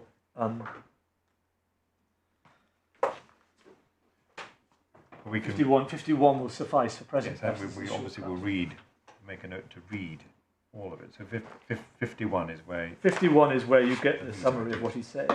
It therefore seems to me that when the ratio is described as a ruling or reason which is treated as necessary for the decision, this cannot mean logically or causally necessary. Rather, such statements must, I think, be understood more broadly as indicating the ratio is, or is regarded by the judge as being, part of the best or preferred justification for the conclusion reached. It is necessary in the sense that the justification for that conclusion would be, if not altogether lacking, and at any rate weaker if a different rule were adopted. And then if you go on, there's objections to the Cross and Harris test of necessary step in the reasoning. But then to look at paragraph 58, and this is the bit that deals with my Lord, and the Lord President's point. In looking for the ratio of the case, the starting point is always the rulings and reasons given in the judgment to justify the court's decision, read in the light of the facts and the issues that arose. Generally, this is also where the inquiry ends. But where there is scope for argument that a rule or ruling stated in the precedent case was framed too broadly, or that the decision is for some reason better explained on a different basis which would enable it to be distinguished, the search for the ratio will also involve an evaluation of the strength and persuasiveness of the reasons expressed in the judgments, or otherwise advanced or available for the reasoning, for the ruling. Such an evaluation will require consideration of the wider legal context in order to assess whether and to what extent the reasoning and the result reached in the precedent case are consistent with other authorities and legal principles. Whether it is permissible for a later court to engage in such assessment depends upon a variety of factors. Without seeking to be exhaustive, relevant considerations include the degree of unanimity or consensus among the judges, the clarity or otherwise of the ruling and supporting reasoning, whether or to what extent the point on which the court ruled was in dispute and the subject of argument, whether or how clearly the court evinced an intention to establish a binding rule, whether and to what extent prior relevant authorities were considered by the court, whether the court would or ostensibly could have reached the same result if it could not have ruled as it did, whether the court's ruling has been applied or approved in later cases, whether the ruling or its underlying reasoning has been criticised, whether the court considered or contemplated the factual situation that's arisen in the current case, and the level in the court hierarchy of the court which decided the precedent case in comparison with the level of the court deciding the current case. Now, just taking those points here, 1, unanimity. Well, in our case, we had a court split. 2, clarity, with no disrespect. It's perfectly clear if one confines the terms of the Smallwood decision to an Edwards and Bairstow appeal. Where it becomes unclear is if one tries to go further than that, as is seen by the follower notice litigation that went to the Court of Appeal in the Supreme Court to try and identify what was meant by this. The third couldn't be a clearer example of the difficulties in identifying a ratio on that point. It is exactly the opposite of the clarity that you get from the judgment of Lord Justice Chadwick in Wood and Holden. The third point, the point in dispute. Well, in these cases, I hope I was made clear, it wasn't challenged as to what the test was that was being applied. Fourth, the intention to create binding precedent. This deals with the point the Lord President makes in relation to this. Lord Justice Hughes didn't, with respect, regard himself as laying down a new rule for the establishment of Poem in the context of this treaty or any other treaty. He simply was asked to adjudicate as to whether the conclusion that the Special Commissioner reached was open to him on the argument that was put before him. He wasn't laying down a rule. Indeed, when one looks at the text of his judgment, it actually seems to apply in a number of places points from the CMC test in reaching that conclusion, just to different facts. 5.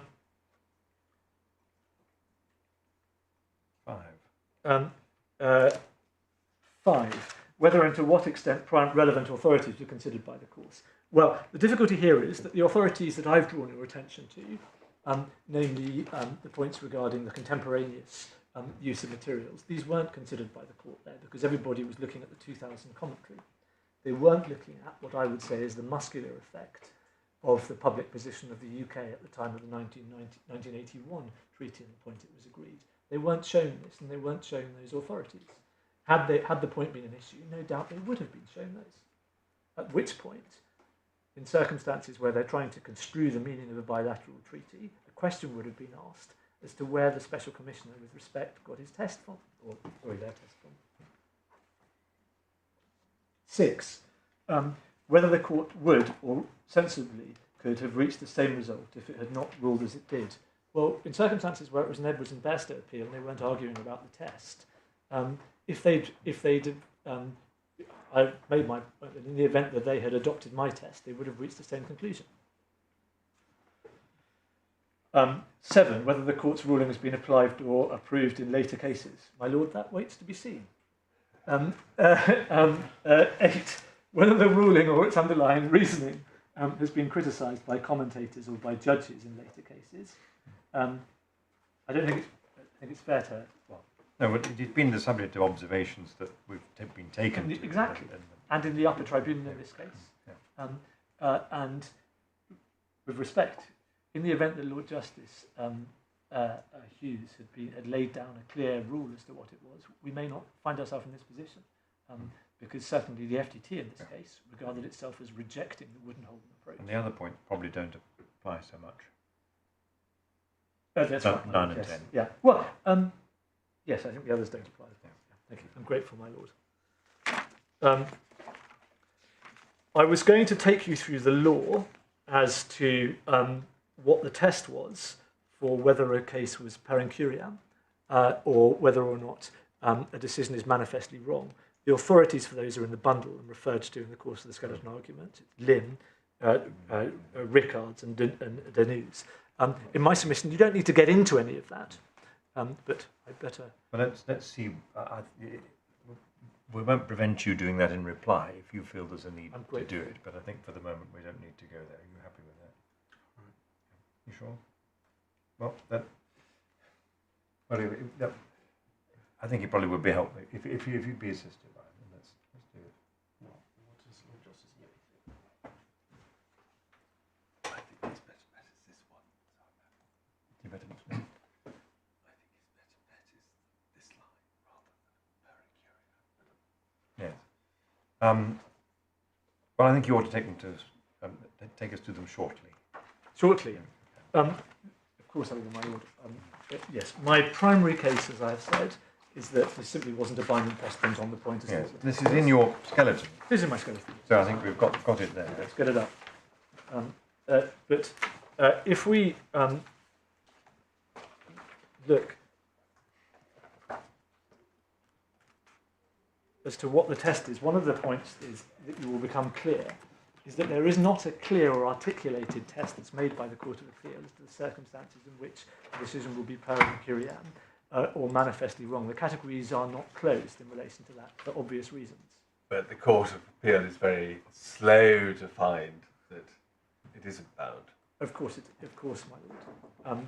But if one looks at the terms of Lynn, which articulates test, Rickards and Rickards will be familiar to you, but actually I think there's a summary of it.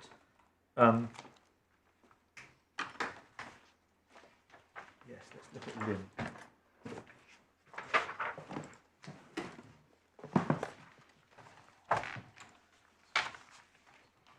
Which you'll find in tab 9.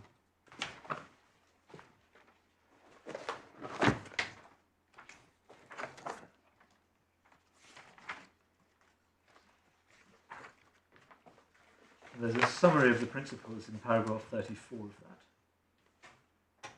From these authorities, the following fine principles can be derived. Where the court has considered a statute or rule having the force of law, its decision stands on the same footing as any other decision on the point of law. A decision of a two-court judge of the Court of Appeal on the substantive appeal has the same authority as a decision of a three-judge or a five-judge court. 3. The doctrine of per incuriam applies only where another division of the court has reached the decision in ignorance or forgetfulness of a decision binding upon it. Or in either case, it must be shown that if the court had had this material in mind, it must have reached a contrary decision. 4. The doctrine does not extend to a case where, if different arguments had been placed before the court or if different material had been put before it, it might have reached a different conclusion. 5. Any departure from a previous decision of the court is in principle undesirable and should only be considered if the previous decision is manifestly wrong. Even then, it would be necessary to take account of whether the decision purports to be one of general. In that context, manifestly wrong means one where the court has reached a decision in ignorance or forgetfulness of a decision binding upon it, or an inconsistent statutory provision. It's not an alternative ground. But in these circumstances, my submission is that the court did not have submissions advanced to it because it wasn't in challenge in relation to it, that it ought not to be having regard to all of the points that were advanced by Dr. Avery Jones in support of his test. They didn't look at Anson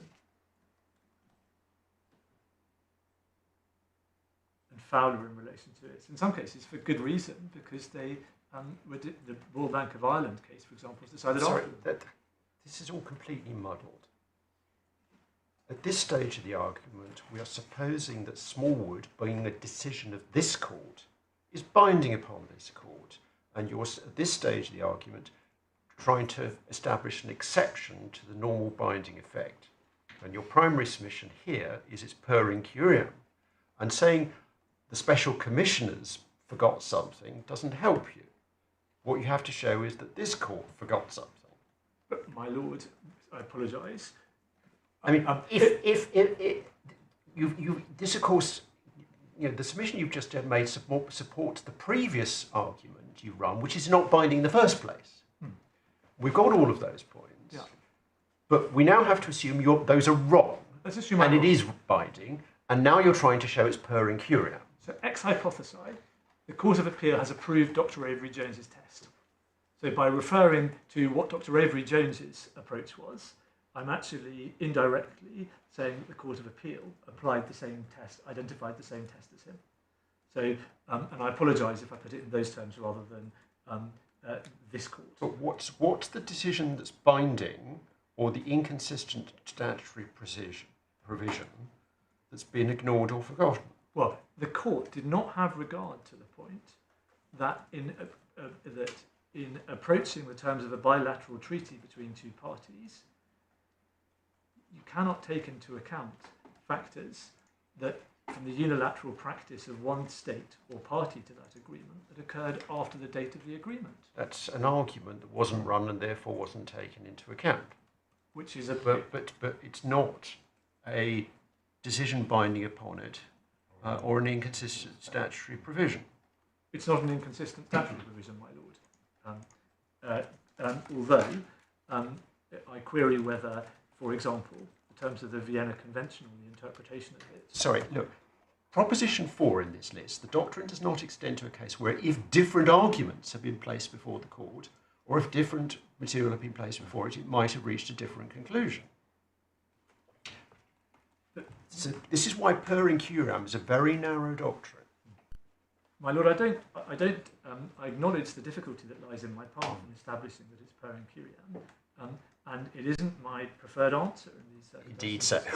For obvious reasons. For obvious reasons, yes. But in fairness to my clients, yes, I have to make the point that, and in fairness, in fact, to the eminent court that heard the appeal in Smallwood, this was not points that were made, and if and insofar as you can see in the course of the judgments, points that are being made in relation, which refer to Wood and Holden, for example, and otherwise, it's very confusing to understand what they did exactly have before them and what was put before them, simply because of the way it's been resolved.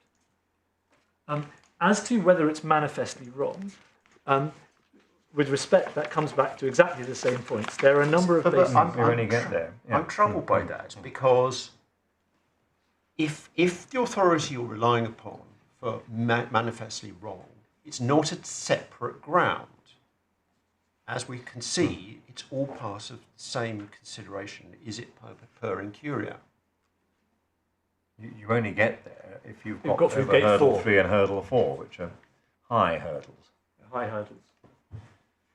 Now, I'm aware that there is in fact a separate line of authority which does show that there are exceptional circumstances in which something can be said to be manifestly wrong, but it's not this line of authority. It's a completely separate one. There's Sir Rickard's references, page 105 of the bundle. I'm not sure it's that one. Where Lord Donaldson says that there could be rare and exceptional it's the Morel. Yes, it's Morel and Wakeling. That's what I had in mind. But he also says rarest occurrence and so on. Yeah. And your primary case is that it's not that it's per incurable, they just didn't decide it. They weren't establishing a precedent. That's really where you are. They were establishing any kind of precedent in relation to this, in which case it's open to this court to reach its own conclusion as to what's meant by the test. Well, Mr. Ribbett, I'm not sure you're going to get any further with the per incuriam submission. My lords, what I'm not going to do at this stage, unless you wanted me to do so, was to go through the facts of our case, because there isn't a respondent's winner takes all on either case. If I'm right that the test is Wood and Holden, I think there's no respondent's notice. It's common ground, we win. Equally, I accept that if the test is, as my learned friend, whatever the FTT did, then I'll be interested to see what my learned friend says they did as to the test. If that's right, then I lose. Yeah. Well, I think we all three of us have read through the facts in their various manifestations in the judgments and in your skeleton. So I don't think there's any, for my part, any need to go to the fact. They're refreshingly straightforward. Well, anything I else? think Nothing else. no, that's it. No, Mr. Thank you Ribbett? very much, my lords. Well, thank you very much. Thank you. Yeah. Yes, Mr. Stone. Thank you, my lord. Can I just confirm what time the court intends to sit until? Yes, are you all right till 4:30? Yes, you're all right till 4:30. Yes, but not our. I've certainly got a meeting to go to, so if you want to finish at 4:30, please.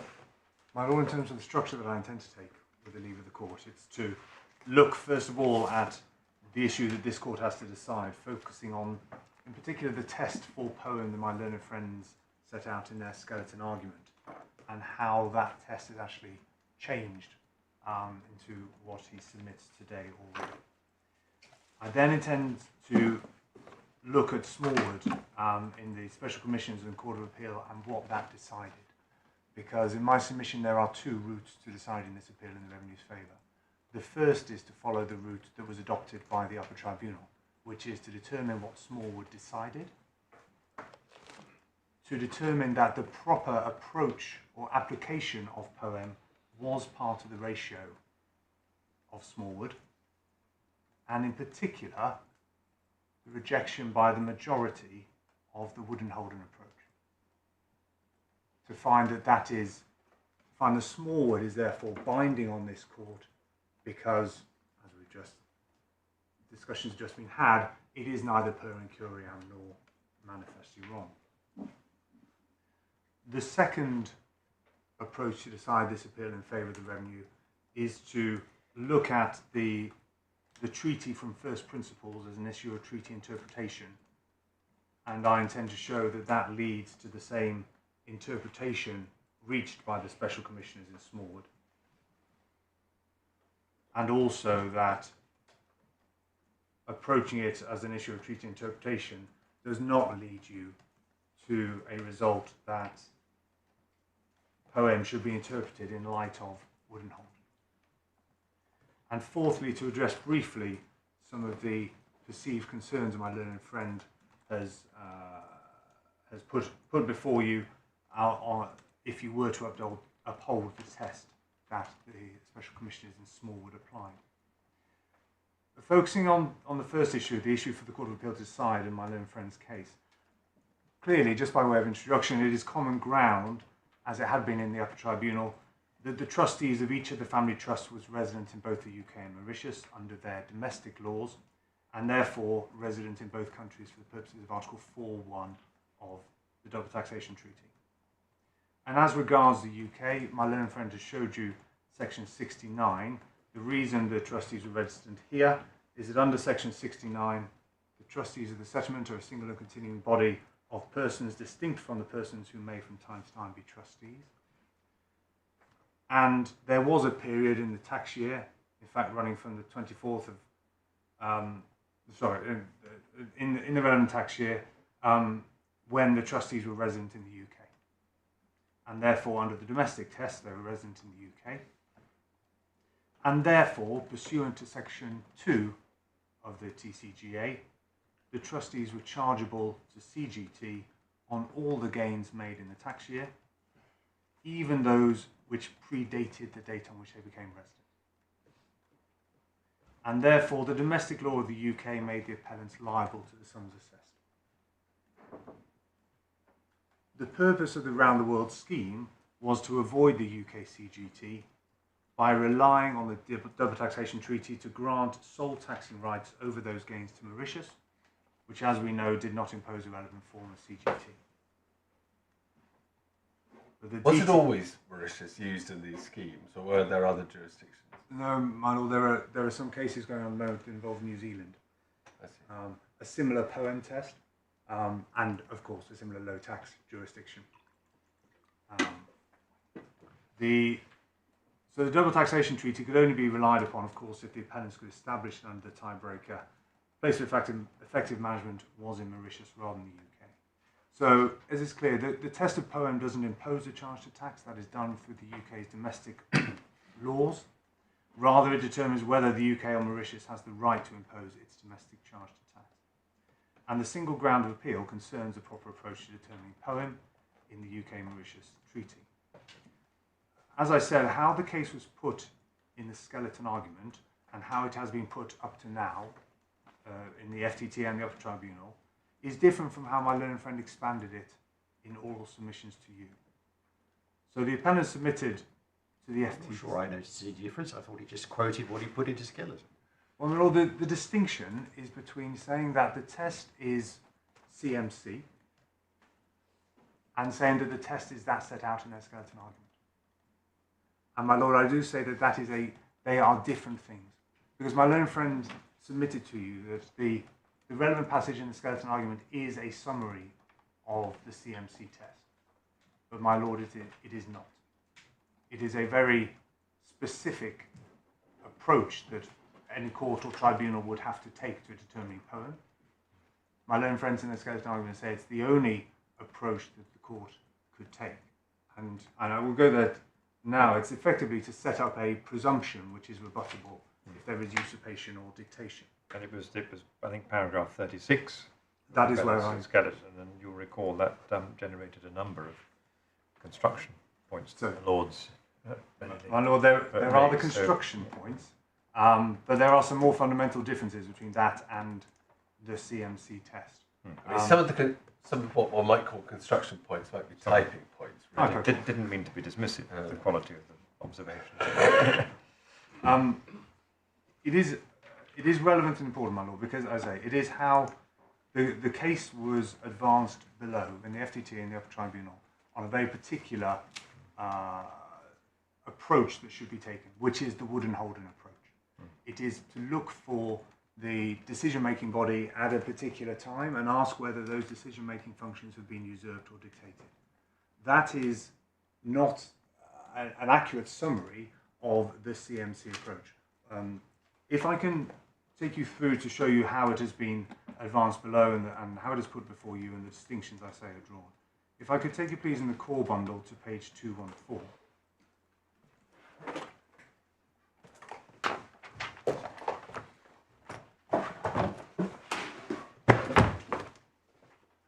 This is one of the judgments, is it?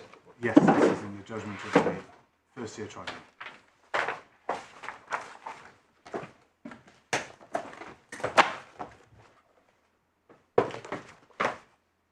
Yes. And the FTT records in subpara 1 towards the top of the page, on the nature of the poem test, Mr. Goodfellow, who is then representing the taxpayers, made the following main points. As the taxpayers argued in Smallwood, i.e. he was making the same arguments as advanced in Smallwood, for practical purposes the poem test is the same as the CMC test. which applies to determining where a company is tax resident, as the test has been interpreted by the Court of Appeal in Wood and Holden. So it was a very particular application or interpretation of the CMC test that was being contended for. And the FTT effectively repeat that point over the page at 215 in paragraph 292, where the FTT says, the heart of the dispute is A, whether the poem test is to be applied in effect in the same manner as the CMT test was applied in Wood and Holden. So it is that focus again on Wood and Holden. Well, I'm not sure they see a distinction, do they? They're proceeding on the basis that Wood and Holden has explained the CMC test. Well, that, my lord, in my submission, the Wood and Holden is an application of a much broader test. We can go to development securities, my lord, and your judgment that my learned friend referred to, where you set out several principles that had been derived from the cases. But as you recorded in the first subparagraph of paragraph 14 of that judgment, the overarching principle from De Beers remains that a company resides where its real business is carried on, and that is where the company actually abides. And that, as you say in the fourth subparagraph, is essentially a question of fact. And it is a requirement to look at all the facts of the case to determine, as a positive question, where it actually abides, where the real business is carried on. It is inaccurate in my submission to summarise the CMC test to say that in any given factual circumstance, one looks at the decision-making body and finds that CMC resides there, absent usurpation or dictation.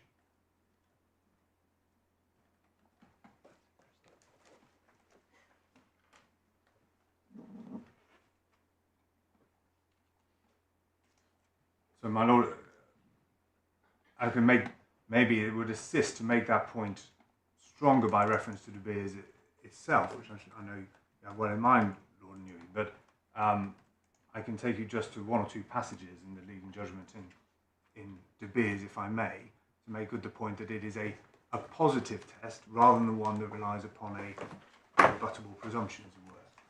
If I could take you, please, in the authorities bundle to page 66. Tab 6.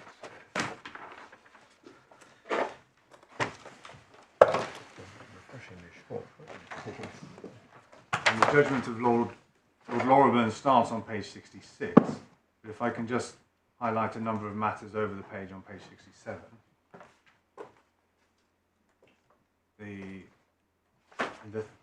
The second main paragraph on that page starts, I cannot accept Mr. Cohen's contention. It said, in applying the conception of residence to a company, we ought, I think, to proceed as nearly as we can upon the analogy of an individual. A company cannot eat or sleep, but it can keep house and do business. We ought, therefore, to see where it really keeps house and does business. And then, just after the quotation from Calcutta Jute, it said this, for the purposes of income tax, where its real business is carried on. Those decisions have been acted upon ever since. I regard that as the true rule, and the real business is carried on where the central management and control actually abides. It remains to be considered whether the present case falls within that rule.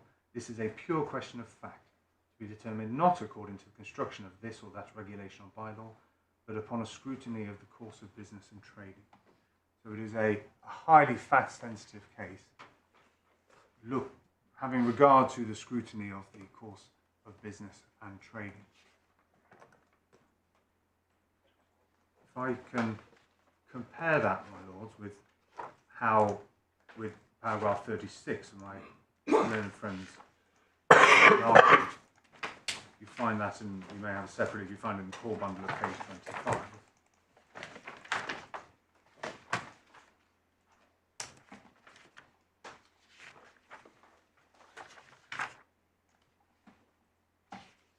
Where it is said, the appellants submit that the correct approach to the poem is to apply the approach of Wood and Holden to the relevant decision. So it's not that the poem is the same as CMC, but rather is to apply the approach of Wood and Holden. And then what is set out there is what they take as a summary from Wood and Holden, or the approach in Wood and Holden, which is effectively to identify poem as being the place in which the relevant decisions are made by the authorised decision-making body, unless the decision-making function has been usurped, or in respect of the relevant decision, or that some other person has dictated those decisions. Then they go on, the appellants submit that this approach is the only approach. So the only approach to poem. So the case, the appeal that's being put before this court is that this court is not to find that poem is the same as CMC, but to find that this is the only approach to poem. So that when those words are used within the treaty, this court is being able to find that it is the intention of the contracting parties that poem has to be determined in this way. Can I understand how this could or couldn't have significance? Mr. Rivet says this morning, if on no other occasion, CMC. You don't like that. You reject that. Yeah, I mean, supposing he had in paragraph 36 spelt out that he applied the CMC criteria you say more fully, you would be no happier, would you? Well, my lord, we would then be in a very different debate, which is how might CMC have applied to the facts of this case. That was not the way that the case was put below, because it was put on the basis of this Wood and Holden approach, which is to look for usurpation or dictation, and to find that poem would be, in this case, in Mauritius, absent that usurpation or dictation. That was rejected, and the FTT did not make any finding of usurpation or dictation. But my submission would be that CMC does not turn on any of those things. As my learned friend alluded to in Development Securities, was concerned with the case of instruction. And there would be a debate as to how that would fit in with usurpation or dictation. My lord, this is a particular formulation, which is how the case has always been run, which as a reminder, it is said that this is the interpretation that the treaty parties must have reached. And we say that this is not a possible interpretation. And sorry, I know you're about to ask a question, but this is just trying to understand. I mean, as I understand it, if you approach it on the broader basis of, well, what the treaty refers to as CMC, then you would take this as meaning, in this factual scenario, the aspect of CMC that would be in point would be the Wood and Holden aspect.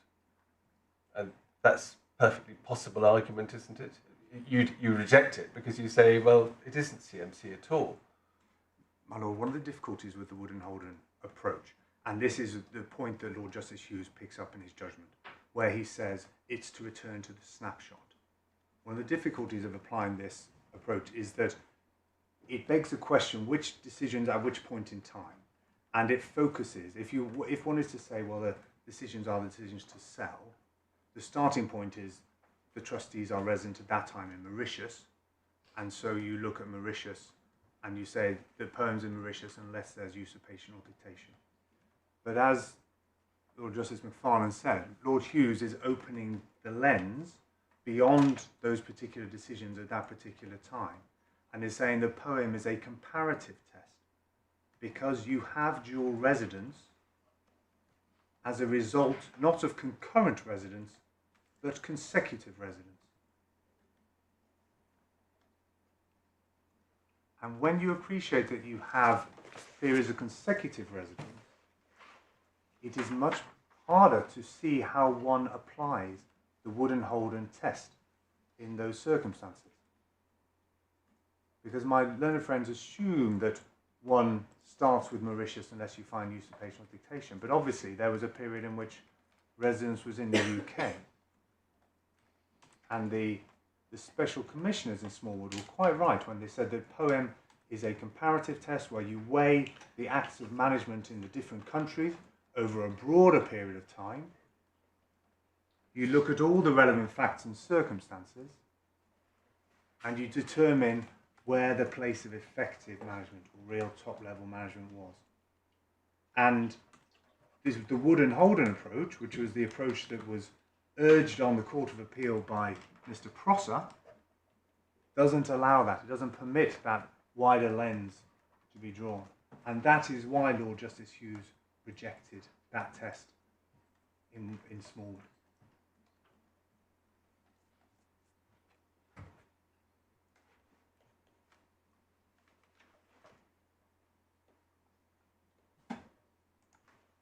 There is a very key difference in my submission, my Lord, between the type of multifactorial evaluative test which is required in a bilateral treaty to determine where the place of effective management is, and the very prescriptive presumption rebuttable only if you find usurpation or dictation, which my learned friends say is the correct approach and which Mr. Prosser said was the correct approach in Smallwood. And that, my Lord, is why it really does matter. It's not a semantic point I make. So do you, on behalf of the Revenue, have a formulation of the test? Are you going to come to that? No, I will take that up now, my Lord, Yeah. because my learned friend has said throughout it's difficult to identify the test that the special commissioners in Smallwood were applying. He said it's difficult to identify the test that the FTT in this case were applying. But my Lord, I don't accept that. If it would be helpful, we can go straight to to Smallwood, please.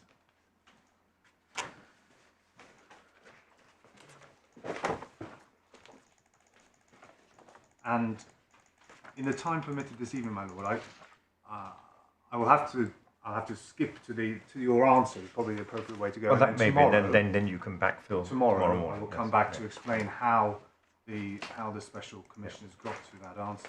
But my Lord, the answer is at page 310 of the authority manual. That's the special commissioners, is it? Yes, my Lord.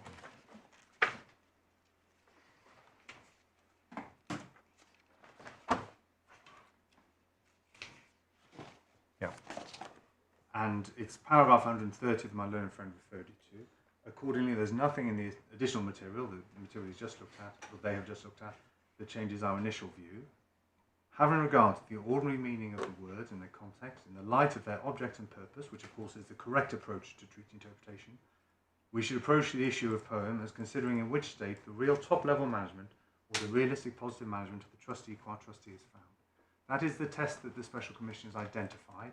And then at 131, they said, we now turn to apply that principle to the facts that we have found and ask in which state the real top-level management or the realistic positive management of the trust was found between those particular dates. So that is the test that they set themselves. They say in 131 that they are going to determine that test. And then at 140, having considered some early parts of the tax planning, they say the facts surrounding the appointment of PMIL, that was the Mauritius trustees, lead us to the view that the real top-level management or realistic positive management of the trust remained in the UK. Except the administration of the trust moved to Mauritius, but in our view, the key decisions were made in the UK. So again, they repeat the test in 140. They are looking for the real top-level management or realistic positive management of the trust. And then you see, then they consider some later facts, and they then reach a further conclusion at 145. We conclude that the state in which the real top-level management or the realistic positive management of the trust, the place where the key management and commercial decisions that were necessary for the conduct of the trust business were in substance made, and the place where the actions to be taken by the entity as a whole were in fact determined during that period was the UK. And that, so they've added there some further words, but effectively they were repeated for the fourth time. And those dates, I think I'm right, are the dates that were up for debate where the trust was registered in Mauritius or wherever it was. It wasn't Mauritius, but it was the appointment of the Mauritius in the other country. Yes. So that is the test which they have set as a positive test that requires consideration of all the relevant facts in order to determine on the particular facts of this case where poem was. Right. And that, my Lord, is the test that, in my submission, Lord Justice Hughes effectively endorses in his majority judgment. Again, I'll come back to look at it in more detail tomorrow. But if I can ask you to go, please, to page 362 of the bundle, which is the Court of Appeal.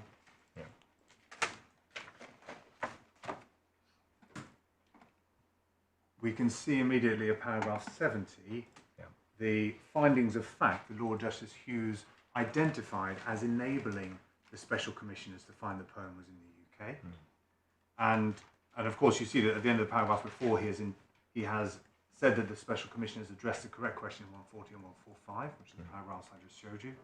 And the facts or factors that enabled them to reach that conclusion were, firstly, the scheme was devised in the UK by Mr. Smallwood on the advice of KPMG Bristol. So the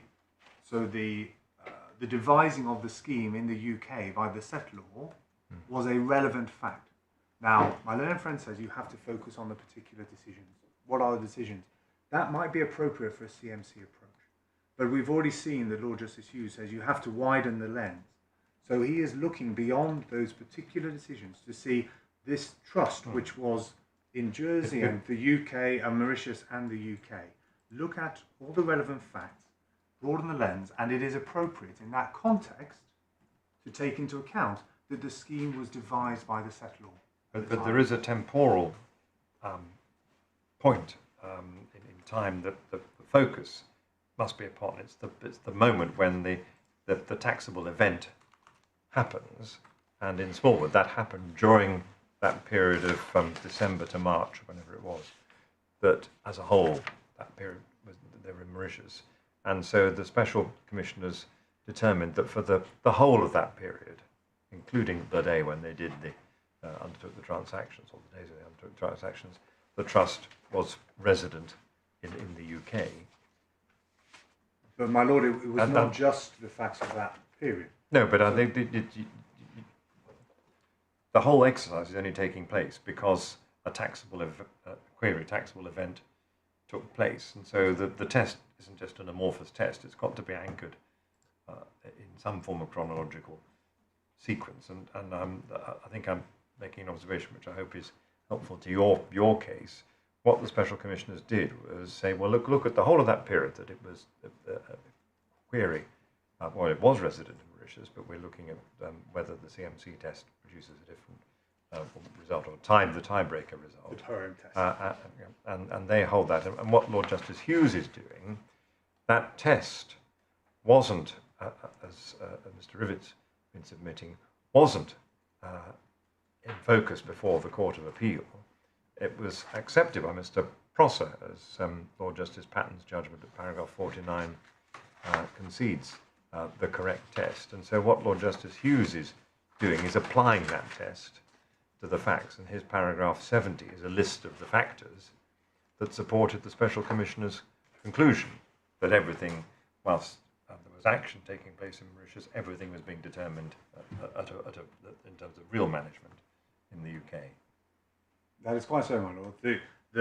But it is important to look at what those factors were. Yes, obviously so. And to see that they include matters which fall outside of that Mauritius residence period. Yes. And include matters... Necessarily so. It's a continuum. Yes. What you're determining is the Mauritius question, but you're looking at a broad canvas of evidence. And it is right on Lord Justice Hughes' judgment to look at the fact that the settlor took that action of devising the scheme in which it was always the intention to sell. Not that it was dictated to the Mauritius trustees they were going to sell, but there was a confident expectation that they were going to sell. And the action of the settlor in devising the scheme and putting all the factors in place necessary and deciding the steps that were going to be taken and the order in which they were going to be taken, deciding that the trustees were going to come back to the UK in order to take advantage of the taxation treaty. That was all set up in advance, and the sale took place as part of that scheme. And that was sufficient for the special commissioners to decide that Poem was in the UK.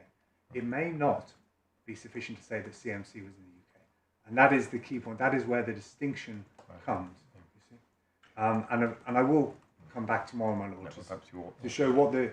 I think before you got on to that debate with my lord, did I understand you to be making the point that when we look at the last sentence of paragraph 69, that is the question with the special commissioners address, see their paragraphs 140 and 145.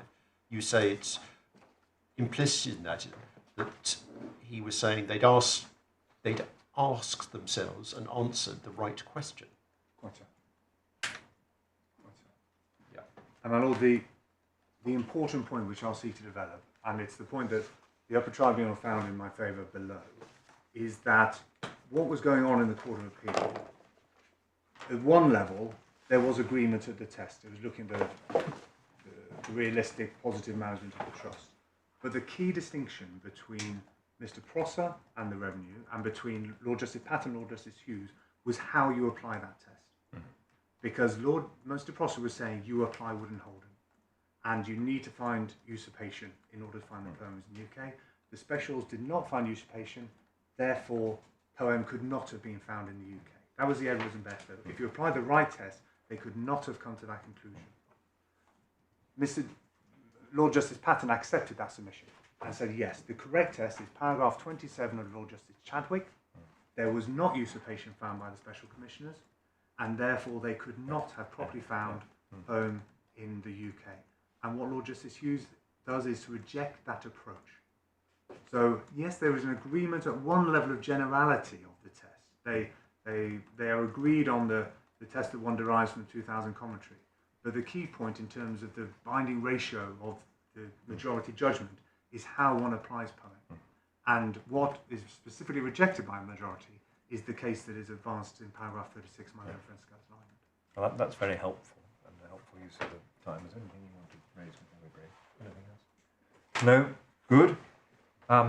Well, with a firm aim of finishing in a timely way tomorrow, we'll see you all at 10:30. Thank you.